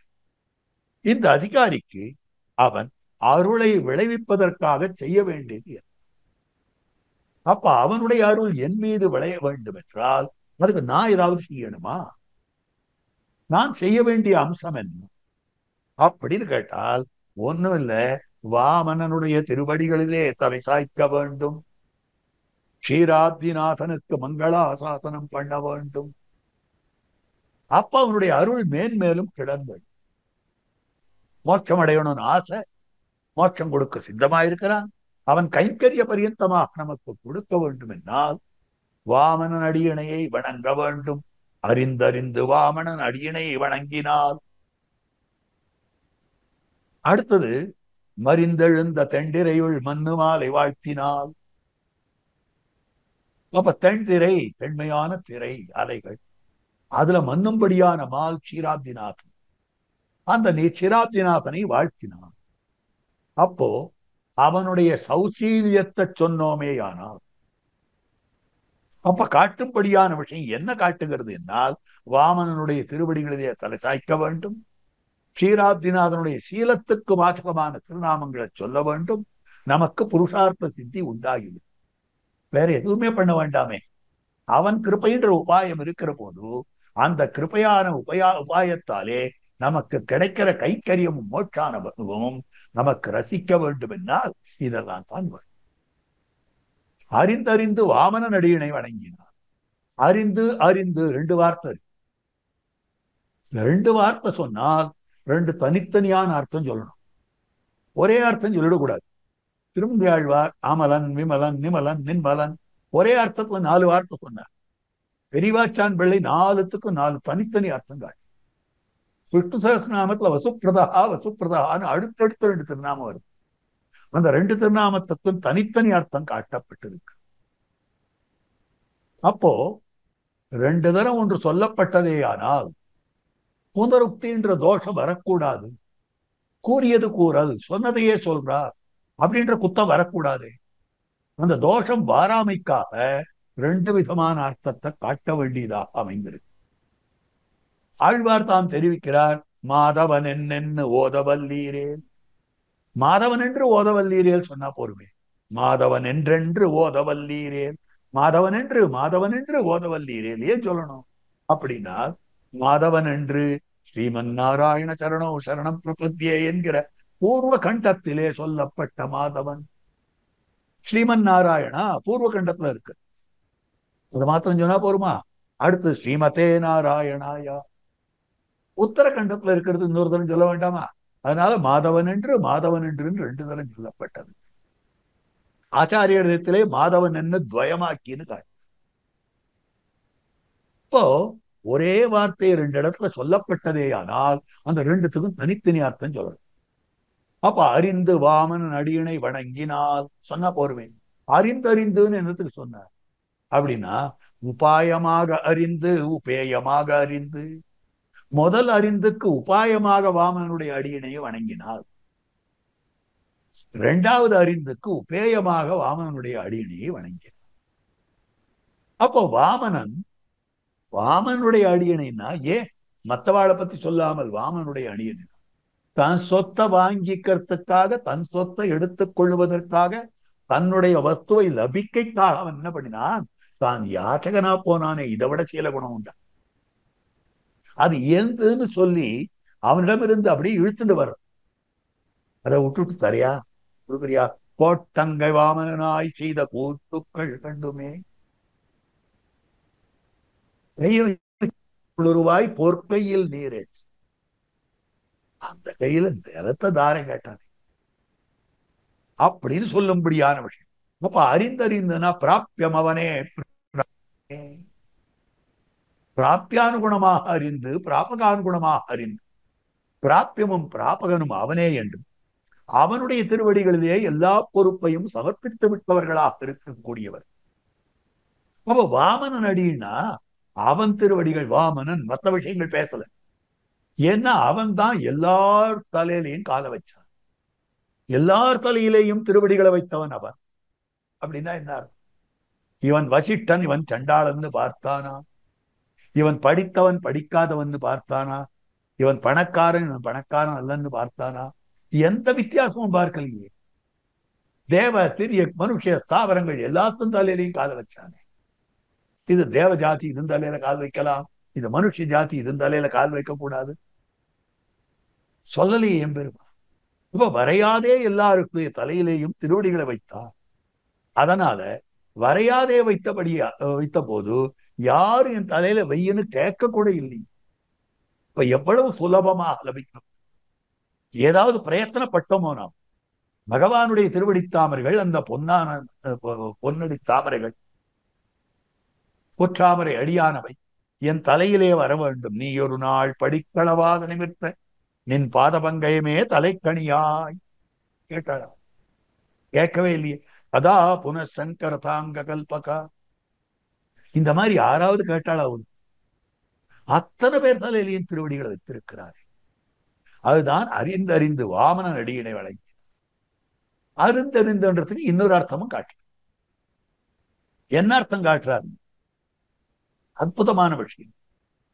ஆச்சாரியோபதேசத்தாலும் சாஸ்திர சிரவணத்தாலும், சாஸ்திரத்தை கேட்டான் வாமனன் அடியினை வணங்கினான். ஆச்சாரியன் சரணாகதி பண்ணுன்னு சொன்னார், இவன் பண்ணினான்.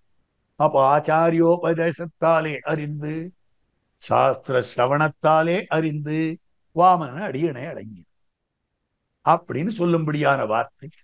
செறிந்தெழுந்த ஞானமோடு செல்வமும் செறிந்திடும். அப்போ அது எப்படி அமைந்திருக்கக்கூடியதுன்னா, அந்த ஆத்மா செறிந்து எழுந்த ஞானமாக அமைந்திருக்கக்கூடியது. செறிந்தெழுந்த ஞானம்னா பிரத்யக் பிரவணம்னு காட்டுறாரு வியாக்கியானம். பிரத்யக் பிரவணம்னா என்ன? பிரத்யக்ஷ சமானாகாரமான ஞானம், சாட்சாத்காரம். செறிந்தெழுந்த ஞானம்னா முதல்ல அந்த எம்பெருமானிடத்திலே பரபக்தி உண்டாகி, பரஞானம் உண்டாகி, பரமபக்தி உண்டாகி, அந்த சமயத்துல அந்த எம்பெருமானை நேரே காண்கிறார் போலே ஒரு உணர்வு உள்ளுக்குள்ள தோணும். நேர எம்பெருமான் இருக்கிறார் போலே ஒரு உணர்வு தோணும். அந்த மாதிரி உணர்வு தான் பிரத்யக்ஷ சமானாகாரமான ஞானம். அதுக்கு மேல நேர பரமபதம் போய் அந்த எம்பெருமான் அனுபவிக்கிறோமோ இல்லையோ, அது சாட்சாத்காரம், நேர பார்க்கிறது. அப்படிப்பட்ட விஷயமாக அமைந்திருக்கக்கூடியது. இது பரியந்தமாக இருக்கக்கூடிய அந்த சர்வேஸ்வரனுக்கே, இது பரியந்தமாய் அமைந்திருக்கக்கூடிய சர்வேஸ்வரன்.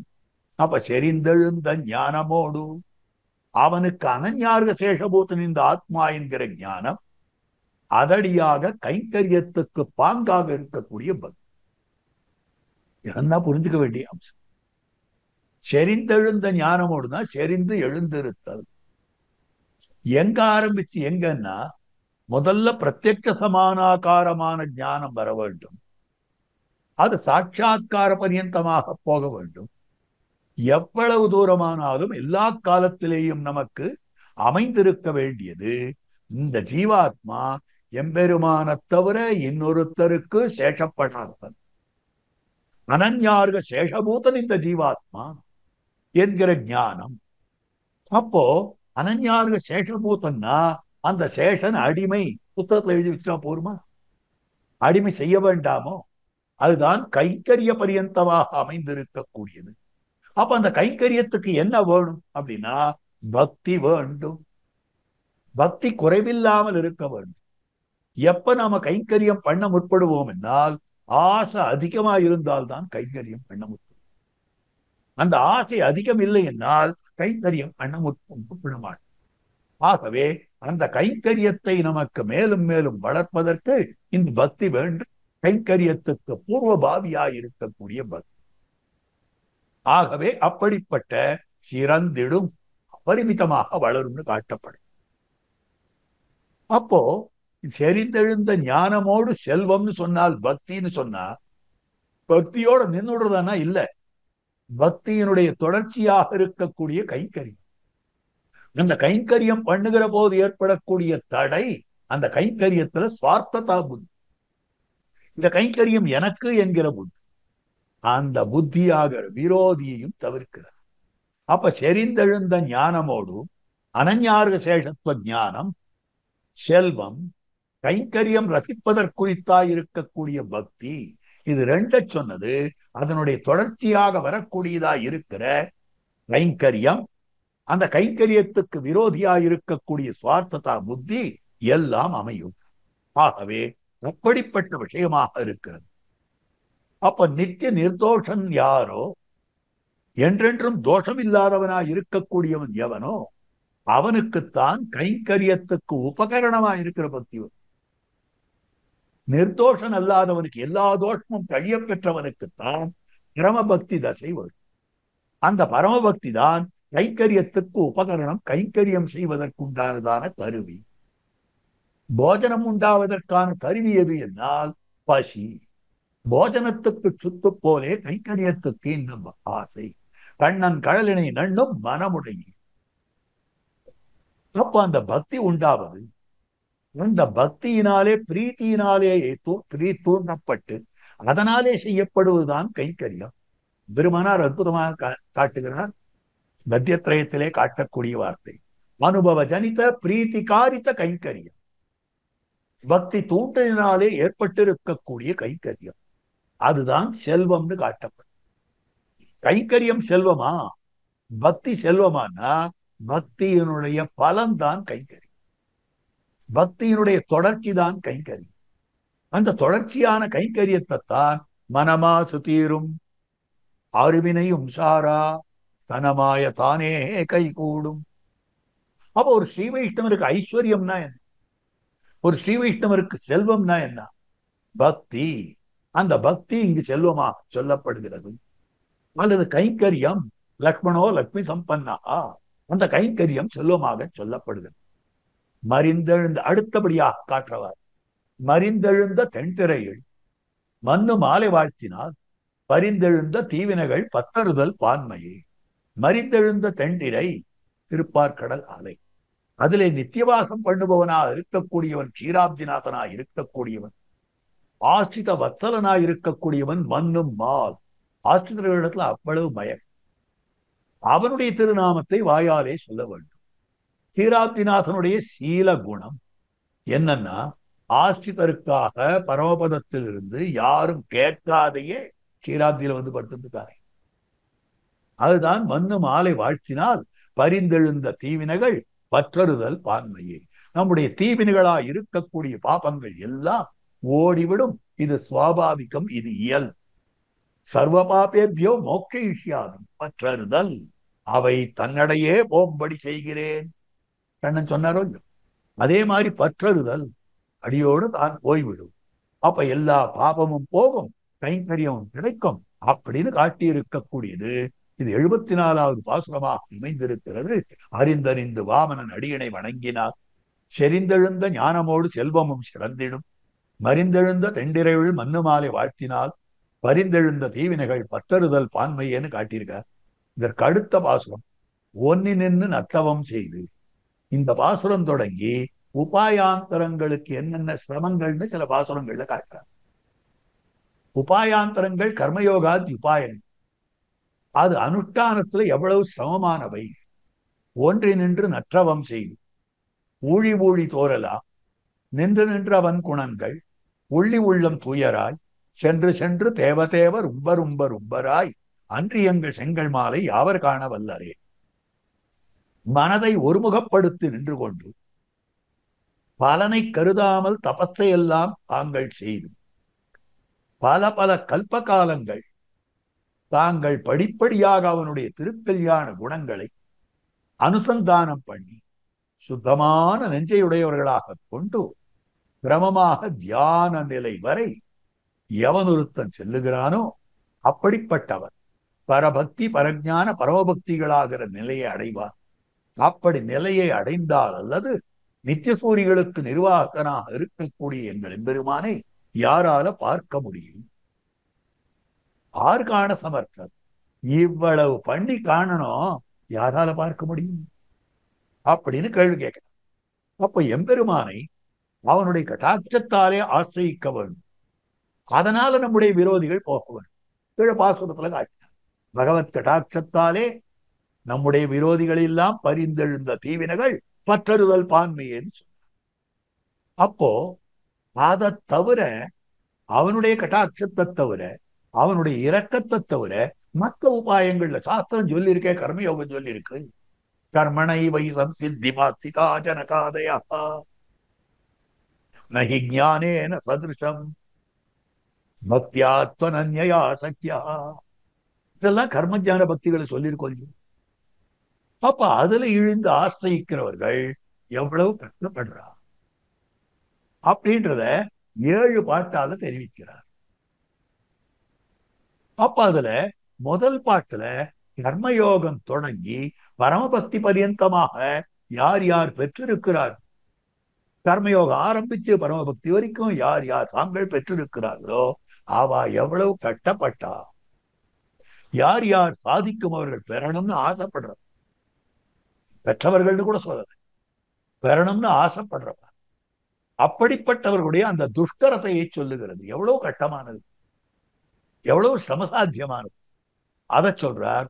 ஒன்றி நின்று முதல்ல ஒரு நிலைப்படுத்தி நிற்க வேண்டும். சஞ்சலம் ஹி மன கிருஷ்ணா பிரமாதி பலவத்ருடம் தஸ்யாகம் நிகிரகம் மன்யே வாயோரிவ சுதுஷ்கரம். அர்ஜுனன் கேட்கலாம், என்ன மனசடக்கணும் மனசடக்கணும், நீ பாட்டுக்கு வாயால் சொல்லிட்டு போயிட்டு மனசு அப்படியே சஞ்சரித்துக் கொண்டே இருக்கிறது. எல்லா இடத்துலையும் 10 திக்குகளிலேயும் மனசு சஞ்சரித்துக் கொண்டிருக்கிறது. சஞ்சலம் ஹி மன கிருஷ்ணா பிரமாதி பலவத்ருடம். அப்போ நிலை கலங்க செய்யக்கூடியதா இருக்கு. ஒரு நிலையில இருக்க முடியல, என்னைய கலங்கடிக்கிறது, அவ்வளவு பலம் உள்ளதாக இருக்கிறது. அப்போ பலவத்ருடம் ரொம்ப பலமானதாக இருக்கிறது. தாழ்ந்த விஷயங்கள் அப்படியே அழுந்தி போடும். அந்த மாதிரி இருக்கக்கூடிய நிலையில நான் இதை அடக்கவே முடியவில்லை. காத்த பிடிச்சு அடக்கிற மாதிரி இருக்கு. இது எப்படி காற்றானது பிடித்து அடக்கப்பட முடியாதோ அதை விட கஷ்டமா இருக்கிறது அப்படின்னு சொல்றேன். அப்ப கண்ணன பெருமான் சொல்றாரு, அப்பா அர்ஜுனா அது கஷ்டம்தான். அது எப்படி வரும்னாக்கா சம்சயம் மகாபாகோ மனோ துர்நிகிரகம் சலம் அபியாசேன து கௌந்தேய வைராக்கியேன ச கிருஹ்யதே. அபியாசம் பண்ணுவதனாலேயும் வைராக்கியத்தினாலேயும் தான் மனசை அடக்க முடியும் அப்படின்னு சொல்றார். அப்போ மற்ற விஷயங்கள்ல இருக்கக்கூடிய ஈடுபட்டு இருக்கக்கூடிய இந்த மனசை பிடிச்சு இழுத்து பகவத் விஷய பிரவணமாக்க வேண்டும், ஆத்ம பிரவணமாக்க வேண்டும் அப்படின்னு சொன்னால் எவ்வளவு கஷ்டம். அப்போ ரொம்ப சிரமப்பட்டு மீட்டு அந்த மனசோடையே பகவான் இடத்திலே ஒன்றி நின்றுன்னா என்ன அர்த்தம் தெரியுமா? விஷயங்களிலிருந்து இழுக்க முடியாத மனசு. நம்ம மனசு எதுல போறதுன்னா வாசனையா இருக்கிற விஷயத்தை சாப்பிடணும், இனிமையா இருக்கக்கூடிய விஷயத்தை சாப்பிடணும், இனிமையான காட்சிகளை காணணும். இதுலதானே போயிட்டு இருக்கு நம்முடைய மனசு. இதுலதான் ஈடுபட்டு கொண்டு இருக்கக்கூடியது. அந்த மனசை பகவத் விஷயத்துல ஈடுபடுத்தவள், பகவத் பிரவணமாக ஆக்க வேண்டும். அதுதான் ஒன்றி நின்றுன்னு காட்சி. அடுத்தது நல் தவம், தவத்தை பண்ணி யஜ்ஞேன தானேன தபசா அநாசகேன. யஜ்ஞத்தாலும் தானத்தாலும் அழிவற்ற தபஸினாலும் தமேதம் வேதானு வச்சனேன பிராமணிய விமிதிஷந்தி.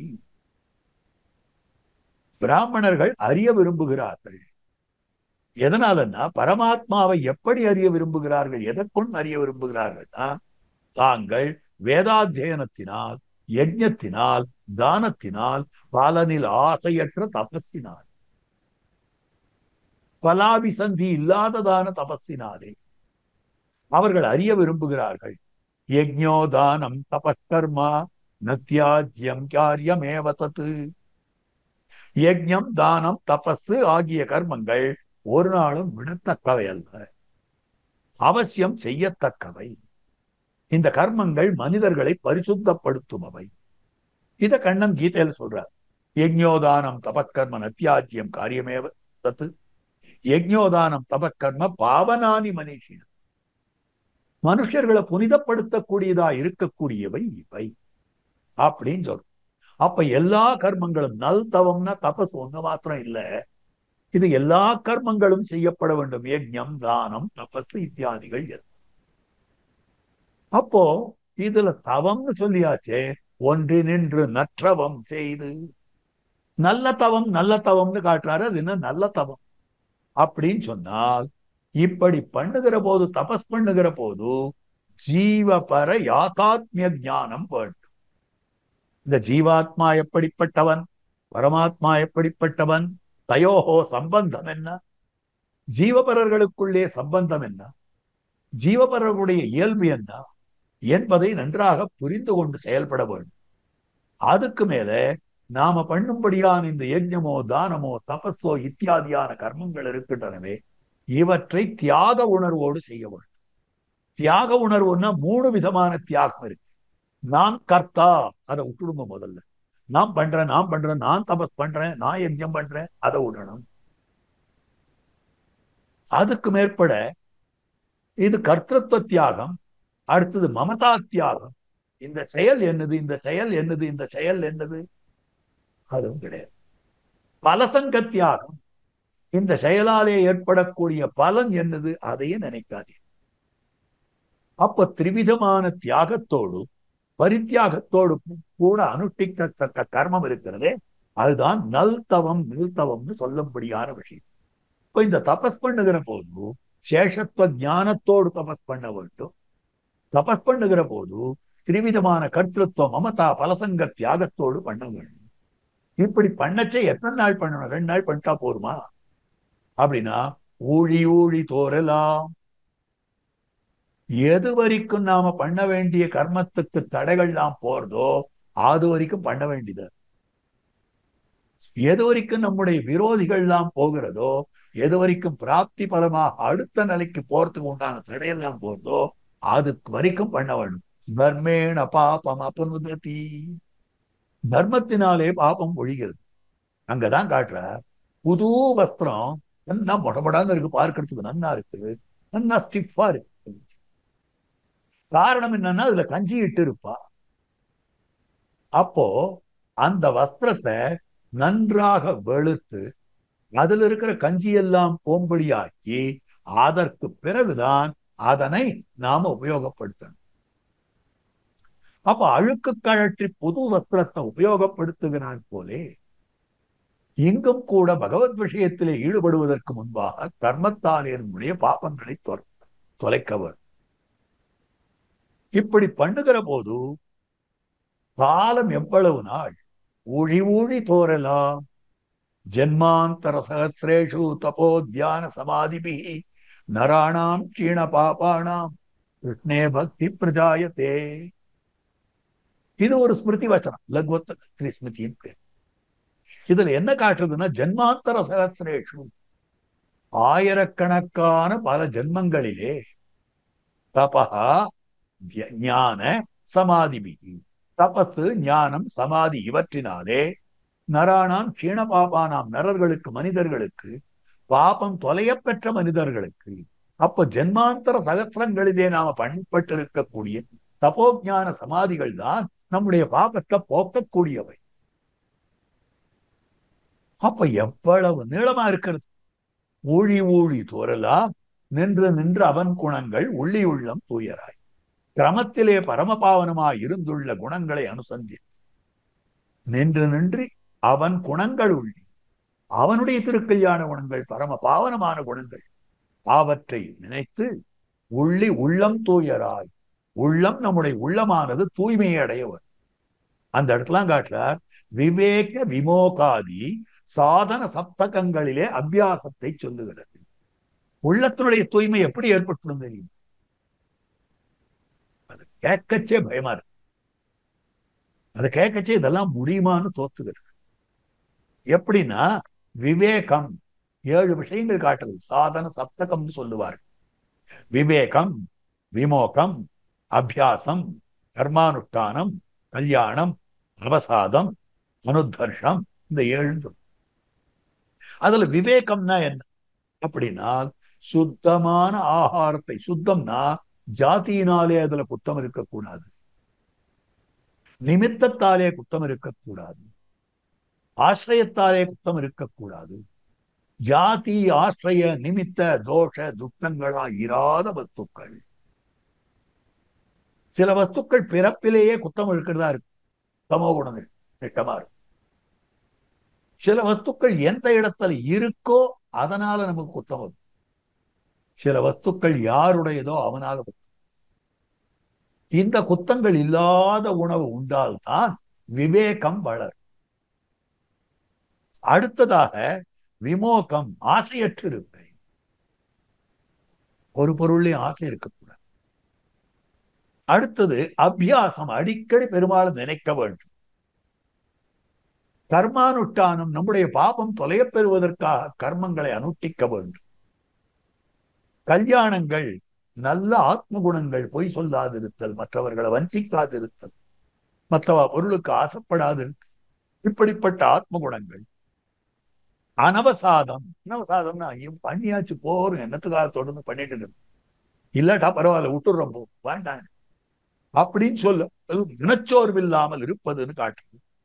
அனுதர்ஷம், ஒண்ணு கிடைச்சுடுத்தானா ரொம்ப சந்தோஷம், ஒண்ணு கிடைக்கலன்னா அவ்வளவு தாழ்ந்து விழு. இந்த மாதிரி இல்லாமல் இருக்கக்கூடிய, இதுதான் 7 விதமாக சாதன சப்தகம்னு சொல்லப்படும்.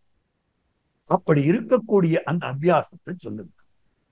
அப்போ இதத்தான் இந்த 7 நாளே தொடர்ந்து பகவான் நினைத்துக் கொண்டே இருக்க வேண்டும். அதுதான் நின்று நின்று அவன் குணங்கள் உள்ளம் தூயராய். அப்படிப்பட்ட கர்மயோகத்தாலே, அப்படிப்பட்ட குணாபியாசத்தாலே மனசாது விசுத்தேனா, சுத்தமான மனசாலே அந்த எம்பெருமானை தியானிப்பானேயானால் அப்படிப்பட்ட துருவாஸ்மிதியை தொடர்ந்து நினைவு ஏற்படும். அதனால்தான் சாஸ்திரம் காட்டுகிறது நிதித்தியாசித்தவ்யா, பரமாத்மாவை பிரத்யக்ஷ சமானாகாரமாக பார்க்க வேண்டும் என்றால் அவனை தொடர்ந்து தியானம் பண்ண வேண்டும் சொல்லப்பட்டது. இது வரைக்கும் சென்று தேவதேவர் உம்பரும்பரும்பராயற்றி நித்திய சூரிகள் அளவிலே செல்ல சோபான கிரமத்தாலே ஒரு படிக்கட்டா செல்லுகிறார் போலே பரபக்தி பரஞான மனோபக்தி ரூபத்தாலே நேர போய் பெறுவது தவிர, எங்கள் செங்கண் மாலை இத்தனையும் நீர் பண்ணீரான்னு கேட்டா இல்ல, எங்கள் செங்கண் மாலை என்ன பெருமாள் கட்டாட்சிச்சுப்பார். இத்தனையும் என்ன பண்ண விடவே இல்லை பெருமாள், பண்ணாமலேயே எனக்கு கிடைக்கும்படியாக பண்ணிவிட்டார். யாவர் காண வல்லாரே. இப்ப நான் பார்த்த மாதிரி யாராவது பார்க்க முடியுமா, அந்த எம்பெருமான சேவிக்க முடியுமா அப்படின்னு காட்டுறார். இது 75வது பாசம். அடுத்தது 76வது பாசம். பொன்புல வழி அடைத்து அறக்கிலச்சனை செய்து நன்புல வழி திறந்து ஞான சுடர்கொழி என்பிலழ்கி நெருஞ்சுருகி உள்கனிந்து எழுந்ததோர் அன்பிலன்னி ஆழியானை யாவர் காண வல்லரே. இது பாசம்.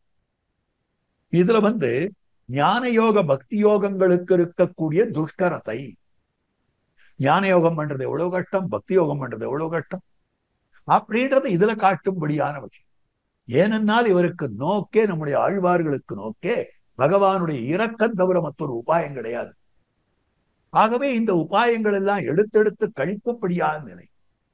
இதுக்கெல்லாம் சில குற்றங்கள், அதாவது சிரமங்கள் இருக்கின்றதான்றது சொல்லணும். அதற்கனுகுணமாக இதுல கர்மயோகம் பண்ணுவதற்கு என்ன சிரமம் இருக்கிறது அப்படின்னால், திரவியார்ஜனம் பண்ண வேண்டும்.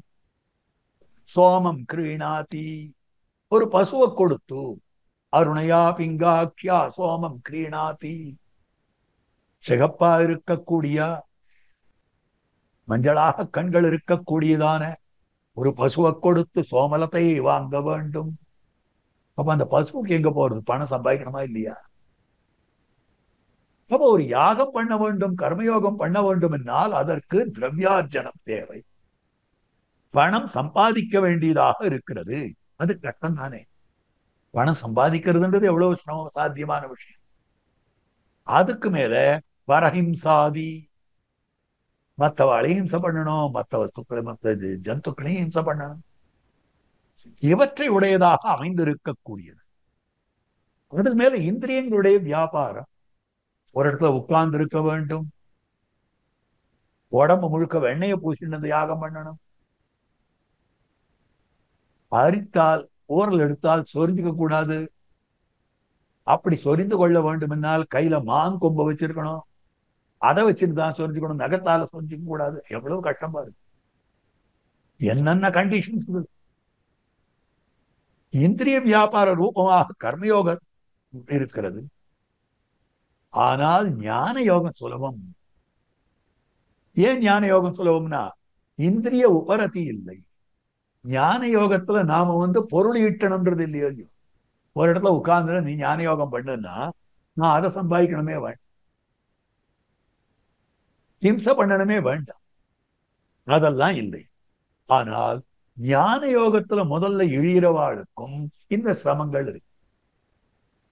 என்ன சிரமம்னா பொன்புல வழியடை. மிக தாழ்ந்ததா இருக்கக்கூடிய சப்தாதி விஷயங்களான இந்திரியங்கள் எங்க போறதோ அந்த வழியை நிறுத்துங்கோ. முதல்ல வெளியில போற விஷயங்கள்ல இருக்கக்கூடிய மடை நீர் வெளியில போகாமல் தங்கணும்னா வாய்க்கால்கள் எத்தனை இருக்கோ அத்தனைக்கும் அணை கட்டும். அதுக்கு மேல நரக்கிலச்சனை செய்து, அதாவது துளியும் வெளியிலே போகாதபடி, வேற விஷயங்கள் எதுவுமே நமக்கு உள்ளுக்குள்ளே வராதபடி, வாசனை கூட இல்லாதபடி அரக்கு இலச்சினை செய்து. அரக்குன்னா ஆங்கிலத்துல சீல் வைக்கிறதுன்னு சொல்றோமே, அந்த மாதிரி சீல் வைக்கும்படியான விஷயம். அந்த சீல் வைக்கப்பட வேண்டும், அதுதான் முத்திரையிடப்பட வேண்டும். அரக்கில் அச்சினை செய்து வாசனையும் தொடராடபடி பண்ணவும். நன்புல வழி துறந்து பகவத் விஷயத்துல இந்திரியத்தை கொண்டு செலுத்த வேண்டும். கண்ணா பெருமாள் சேவி, காதா அவன் ஸ்தோத்திரத்தை கேளு, மூக்கா அவன் பாதத்தை உணர்ந்து பாரு, நாக்கா அவன் திருநாமத்தை பாடு, தொகிந்திரியமா அவனை வணங்காரு. அதை திறந்து வைத்து ஞான நற்சுடற்கொழி, ஞானமாகிற நல்ல விளக்கொழி. ஞானம்ன்ற விளக்கொழி, ஞானத்தை போல விளக்கு கிடையாது. ஆகவே அப்படிப்பட்ட அந்த விளக்கை ஏற்றி வைத்துக் கொண்டு என்பிலழ்கி எலும்பாலாகி இருக்கக்கூடிய இந்த சரீரம் நெஞ்சு உருகி மனசானது உருக்கத்தோட இருந்து கொண்டு உள்கனிந்து எழுந்ததோ, உள்ளுக்குள்ளே கனிந்து எழுந்திருப்பதாய் அமைந்திருக்கக்கூடிய அன்பிலன்றி ஆழியானை, அந்த பக்தியால் அல்லது ஆழியானை ஆக எம்பெருமானை யாவர் காண வல்லரே. கீழே செங்கண்மால்னு சொன்னார், இங்க ஆழியான்னு சொன்னார். இங்க செங்கண்மால்னு சொன்னது நான் இவ்வளவும் பண்ணல, அந்த எம்பெருமான் எனக்கு தானே உண்டாக்கி விட்டு இருக்கிறான் பக்தியின. அதே மாதிரி நான் அந்த மாதிரி பண்ணல, எனக்கு பக்தி வரத்துக்கு விரோதியா இருக்கக்கூடிய தடைகள் எல்லாம் பகவான் தன்னுடைய சுதர்சன ஆழ்வானாலே அழித்து விட்டு இருக்கிறார். அதனால்தான் இங்க ஆழியா. அங்கு எங்கள் செங்கண்மான்னு சொன்னார், இங்கு ஆழியான்னு சொன்னார். அப்போ எனக்கு அவன் விரோதியை போக்கினபடியாலே நான் அவனை கண்டேன். அந்த மாதிரி யாரு காண முடியும்? அன்பிலன் நீ ஆழியானை யாவர் காண வல்லரே அப்படின்னு காட்டுற. இப்போ இந்த இடத்துல நாம எத்தனை விதமான காரியங்களை பண்ணிருக்கு. இழப்பின் ஐயக்கம் நீக்கி இருந்து முன் இமையை கூட்டி அளப்பில் ஐம்புல நடக்கி அன்பவர் கண்ணே வைத்து துளக்கமில் சிந்த செய்து தோன்றவெம் சுடர் விட்டு ஆங்கே விளக்கினை விதியில் காண்பார் மெய்மையே காண்கிருப்பாரே. அதே அர்த்தம் தான். ஞான யோகத்தால எப்படி காண்பிட முடியும்? அவர்களால சீக்கிரம் காண முடியும்? உள்ளபடி அவ்வளவு நாள் ஞான யோகம் பண்ணுவதற்கு அவளால முடியுமா? எலி எலும்பர்களால என்ன முடியும்? அவனுடைய இரக்கம் தானே உபாயம் அப்படின்னு சொல்லும்படியான விஷயம். ஏனென்றால் அரக்கு இலச்சினை செய்து, இந்திரியங்கள் யாராவது அடக்க முடியும்? மனசு அடக்க முடியாது, இந்திரியங்கள் அடக்க முடியாது. இந்திரியங்களை மனசு இழுத்துக் கொண்டு செல்லுகிறது. மன பிராதான்யம் சொல்லப்படுகிறது. பிரமாதி பலபத்ரிடம். மனசு எப்படி அடங்காததாக அமைந்திருக்கிறது? இந்திரியங்கள் அடங்காதவை. பலவான் இந்திரிய கிராமஹா வித்வாம்சமபி கர்ஷதி மாத்ரா சுசுரா துகித்ராவா நவிவிக்தாசனோ பவேத். ஆக ஸ்திரீகளோடு ஒரே ஆசனத்துல ரொம்ப நாள் இருக்காது இருப்பேன். ஏனென்றால் பலவான் இந்திரிய கிராமஹா, இந்த இந்திரிய கூட்டங்கள் இருக்கின்றனவே மிக்க பலமானவை. வித்வாம்சமபி கர்ஷதி. நன்னா படித்தவனாக அறிவாளியாக இருக்கக்கூடியவனை கூட ஆகர்ஷித்து விடுகின்ற. ஆகவே அறக்கு இலட்சண செய்து நன்புல வழி திறந்து ஞான சுடர்கொளி அந்த விளக்கை ஏற்றி அந்த எம்பெருமானை அன்பிலன்றி ஆழியானை யாவர் காண வல்லரே அப்படின்னு காட்டுறார். அதுக்கு மேல அடுத்தது 77வது பாசனம். எட்டும் எட்டும் எட்டுமாய் ஓர் ஏழும் ஏழும் ஏழுமாய் எட்டும் ஒன்னும் ஒன்னுமாகி நின்னவாதி தேவனை எட்டினாய பேதமோடு இறஞ்சி நின்ற அவன் பெயர் எட்டெழுத்து மோதுவார்கள் வல்லர்வானமாளவே. இது அற்புத பாசம். அதாவது திசைகள் எல்லாம் இருக்கின்றன. அந்த திசைகளுக்கு அதிபதிகளாக இருக்கக்கூடியவர்கள். தீபங்கள் இருக்கின்றன. தீபங்களுக்குள்ளே இருக்கக்கூடிய அத்தனை சேத்தனர்கள். குல பர்வதங்கள் இருக்கின்றன. 12 ஆதித்யர்கள் இருக்கின்றன. இப்படிப்பட்டவர்களுக்கெல்லாம் காரணபூதனாய் இருக்கிறான். இப்படிப்பட்டவர்களாக அவன் இருக்கிறான்னா இவர்களுக்கெல்லாம் தான் அந்தர்யாமியாகவும் இருக்கிறான். சாமானாதிகரண்யன் சொல்லும்படியான வார்த்தை. அப்படி இருக்கக்கூடிய எம்பெருமானை என்ன பண்ண வேண்டும் என்றால் அஷ்டாங்க நமஸ்காரம் பண்ணி சாஷ்டாங்க நமஸ்காரம் பண்ணி யார் அவனுடைய எட்டெழுத்தான திருநாரனுடைய திருநாமமாகிற திருமந்திரத்தை சொல்லுகிறார்களோ அவர்கள் நித்தியசூரிய லோகத்தை ஆளக்கூடிய சாமர்த்தியம் படைத்தவர்கள் அப்படின்னு காட்டும்படியான விஷயம். அப்ப முதல்ல 8ன்னா 8 8 8 மூவெட்டு. மூவெட்டு 24 காட்டப்படும். 8 8 8மாயினா பொங்கைம்புலனும் பொரியைந்தும் கருமேந்திரியம் ஐம்பூதம் இங்கு உயிரே பிறகுருதி மானாங்கார மனங்களே. பஞ்ச கர்மேந்திரியங்கள், பஞ்ச ஞானேந்திரியங்கள், பஞ்ச தன்மாத்திரங்கள், பஞ்சபூதங்கள், பிரகிருதி, மகான், அகங்காரம், மனசு என்னும்படியான 24 தத்துவங்கள். அப்ப இந்த 24 தத்துவங்களாக அவன் இருக்கிறான்னா இந்த 24 தத்துவங்களுக்கும் அந்தர்யாமி அவன். ஒரு 7 7 7மாய் 7 லோகங்கள் இருக்கின்றன. அதாவது 7 தீபங்கள். அந்த தீபங்கள் இருப்பதற்காக, நிலை பெற்றிருப்பதற்காக 7 குலபர்வதங்கள் இருக்கின்றன. 7 சமுத்திரங்கள் அந்த தீபங்களை சுற்றி இருக்கின்றன. ஆக 7 சமுத்திரங்கள் இவற்றோடு கூடியிருக்கக்கூடியது. 8 3 1 8 3 1 12. 8 நாளும் 12. 12னா துவாதச ஆதித்யர்களாக இருக்கிறார்.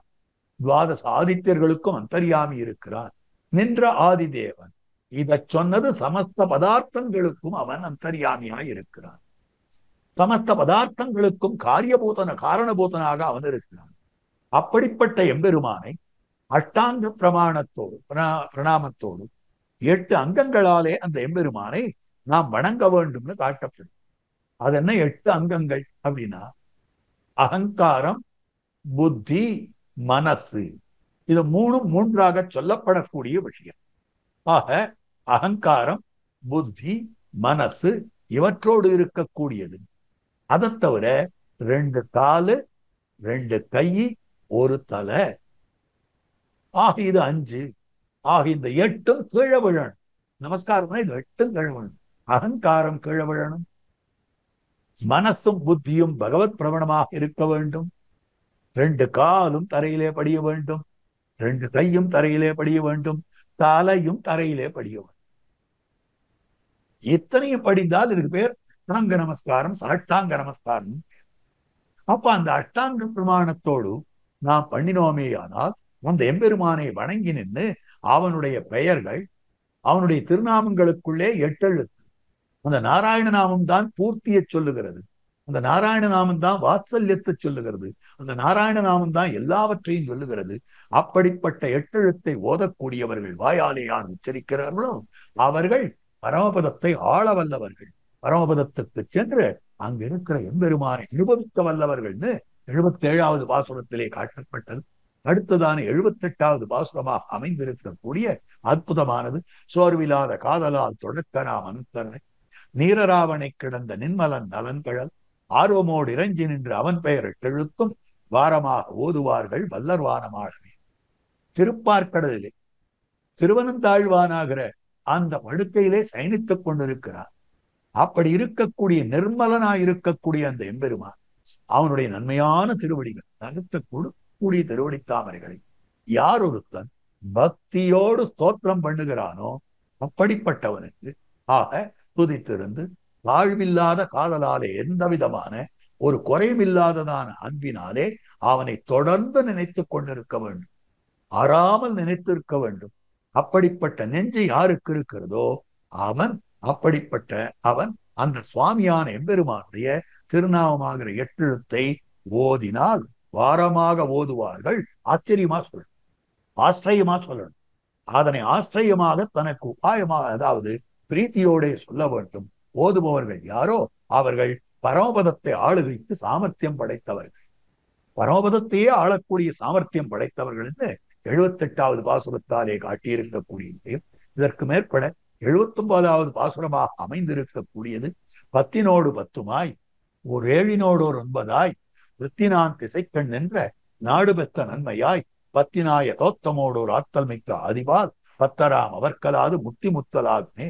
10 திக்குகளோடு அந்த 10 திக்குகளுக்கு இருக்கக்கூடிய திக்பாலகர்கள் அவர்களுக்கும் கூட அதோடு கூட ஒப்பற்ற 7 ஸ்வரங்களாகவும் 9 ரசங்களாகவும், சங்கீதத்துல 7 ஸ்வரங்கள் சஜ்ஜம் முதலானவை சொல்லப்படுகின்றன. அதே மாதிரி நாட்டியத்திலே 9 ரசங்கள் நவரசங்கள், அது சிங்காரம் முதலான 9 ரசங்கள் சொல்லப்படுகின்றன. இப்படிப்பட்ட 9 ரசங்களாகவும் 7 ஸ்வரங்களாகவும் அதற்கு மேற்பட இவற்றையெல்லாம் அனுபவிக்கக்கூடியதா இருக்கக்கூடிய 10 திசைகளிலேயும் பரம்பி இருக்கக்கூடிய நாடு சதுர்தச புவனங்களாக அமைந்திருக்கக்கூடியவை. அப்படிப்பட்ட உலகத்திலே இருக்கக்கூடியவர்கள் அனுபவிக்கத்தக்கவர்களா அவர்கள் இருக்கிறார்கள். இந்த விஷயங்கள் அப்ப இது அத்தனையும் 10 விதமாக தோத்தத்தோடு அத்தனை பேருக்கும் இந்த அனுபவத்தை கொடுக்க வேண்டும் என்பதற்காக 10 விதமான தோத்தமாக அந்த எம்பெருமான் தான் அவதாரம் பண்ணினார். அந்த எம்பெருமான் தன்னுடைய க்ஷமா குணத்தோடு அவதாரம் பண்ணினார். அப்படிப்பட்ட அந்த பகவான் மூர்த்தியான அந்த பகவானுக்கு பக்தனானவர்கள் தவிர மற்றவானாலே மோட்ச பலத்தை பக்குவமாக அனுபவிக்க முடியாது. அப்ப பகவத் பக்தி என்னால் பகவானிடத்தில் அபரிமிதமான பிரீத்தியோடுதான் மோட்சானந்தம் நமக்கு ரசிக்கும் என்னும்படியான அந்த விஷயமானது காட்டப்பட்டிருக்கக்கூடியது. இது 79வது பாசுரம். அடுத்தது ஈற்றுப்பாசுரமாய் அமைந்திருக்கக்கூடிய இன்றைய உபன்யாசத்தினுடைய ஈற்றுப்பாசுரம் இதே பாசுரமாக அமைந்திருக்கிறது. அதுதான் 80வது பாசுரம். வாசியாகி நேசமின்றி வந்தெதிர்ந்த தேனுடன். வாஜினா சாதாரணமா குதிரைன்னு சொல்றது. கோவேறு கழுதையில ஒரு ஜாதிக்கு வாஜின்னு பேரு, கழுதையில ஒரு ஜாதிக்கு வாஜின்னு பேரு. அதுதான் இங்க வாசின்னு சொல்றார். வாசியாகி கழுதையினுடைய வடிவமாக வந்தான். அப்படிப்பட்டவன் தேனுகாசுரன் பேரு. அவன் கண்ணனை கொன்றுவிட வேண்டும் என்று பார்த்தான். அவனை வீசி எறிந்தான். அங்கேயே அவனுடைய பிராணன் போயிற்று. அவனுடைய சரீரம் பனமரத்திலே இருக்கக்கூடிய பனங்காய்களின் மீது பட பனங்காய்கள் கீழே உதிர்ந்தன. வாசியாகி நேசமின்றி வந்தெதிர்ந்த தேனுகன் நாசமாகி நாளுலப்ப நன்மை சேர் பனங்கனிக்கு வீசி மேல் நிமிர்ந்த தோளில் இல்லையாக்கினாய் கழற்கு ஆசையாம் அவர்களால் அமரராம் அன்னே. இப்படி தேனுகாசுர மதம் எண்ணின அந்த கண்ணனம் பெருமானிடத்திலே பக்தி செலுத்துபவர்களை தவிர மற்ற யாராவது பகவத் விஷயத்தை அனுபவிக்க முடியுமான்னா அமரராக ஆகுமே. நித்திய சூரிகளுக்கு சமானமாக அவர்களால் ஆக முடியுமான்னா ஒரு நாள் ஆக முடியாது என்று இந்த பாசுரத்திலே காட்டி இருக்கக்கூடிய விஷயம். ஆக இந்த 10 பாசுரங்களாலே காட்டக்கூடிய அர்த்தம் என்னவென்றால் பகவான் பரதத்துவம். இது எங்கே கண்டோம் என்னால் பாணாசுர யுத்தத்திலே கண்டிருக்கிறோம். மற்ற தேவதாந்தரங்கள் எல்லாம் அவரதத்துவங்கள், பகவான் பரதத்துவம்னு காட்டப்பட்டு இப்படிப்பட்ட பகவத் பரத்வத்தை ஸ்தாபிக்கக்கூடியதான அடையாளங்கள் அவனுடைய ஸ்ரீயப்பதித்துவம். அவன் ஸ்ரீபூ நாயகனாக அமைந்திருக்கிறான். அந்த விஷயம் என்ன, பிரம்மருத்ர உத்பாதகன் என்ன, இத்தியாதியான விஷயங்கள் எல்லாம் காட்டப்பட்டு இப்படிப்பட்ட எம்பெருமானை அனுபவிக்க வேண்டும் என்றால் அவனுடைய கிருப்பையாலேதான் அனுபவிக்கலாமே ஒழிய மத்தொன்னாலே அனுபவிக்க முடியாது. மத்தொன்னால் என்னால் கர்மயோகம் என்பது செய்வதற்கு கஷ்டமாகும். அத்தனை கஷ்டமாக அமைந்திருக்கக்கூடியது ஞான யோக பக்தி யோகங்கள். ஆனால் அந்த பகவானை அனுபவிக்க வேண்டும் என்றால் அவனிடத்திலே அபாரமான காதல் ஆசை வேண்டும். அந்த காதலை அந்த எம்பெருமான் தன் கடாட்சத்தாலே எனக்கு கொடுத்திருக்கு. அவனுடைய அருளாலே அவன் காட்ட நான் அவனை கண்டா போலே யாராலும் காண முடியாது. ஆகவே அப்படிப்பட்ட எம்பெருமானிடத்துல பிரீத்தி விசேஷத்தாலே தான் பகவத் அனுபவத்தை அவர்களாலே பண்ண முடியுமே ஒழிய சுயத்தனத்தாலே யாரும் அவனை அடைந்து அனுபவிக்கலாகாது என்கிற விஷயத்தைத்தான் இந்த பத்து பாசுரத்திலே காட்டிக் கொடுத்திருக்கிறார் திருமிழிப்பிரான். இந்த பத்து பாசுரார்த்தங்களை இந்த கோஷ்டியிலே விண்ணப்பம் பண்ணும்படியாக நியமித்த ஸ்ரீமத் வேதமார்க்க பிரதிஷ்டாபனாச்சாரிய உபய வேதாந்தாச்சாரியராய் ஸ்ரீமத் பரமஹம்ச பரிவிராஜகாச்சாரியராய் எழுந்தருளியிருக்கும் எதிகிரி எதிராஜ நாராயண ராமானுஜிய சுவாமியுடைய திருவடித்தாமரைகளுக்கும் எம்ஓபி அறக்கட்டளையாருடைய திருவடித்தாமரைகளுக்கும் வாழி வாழி வாழி என்று பல்லாண்டு வாடிக்கொண்டு அடியே இந்த உபன்யாசத்தை நிறைவுறுத்துகிறேன். ஆழ்வார் எம்பெருமானார் ஜியர் திருவடிகளே சரணம்.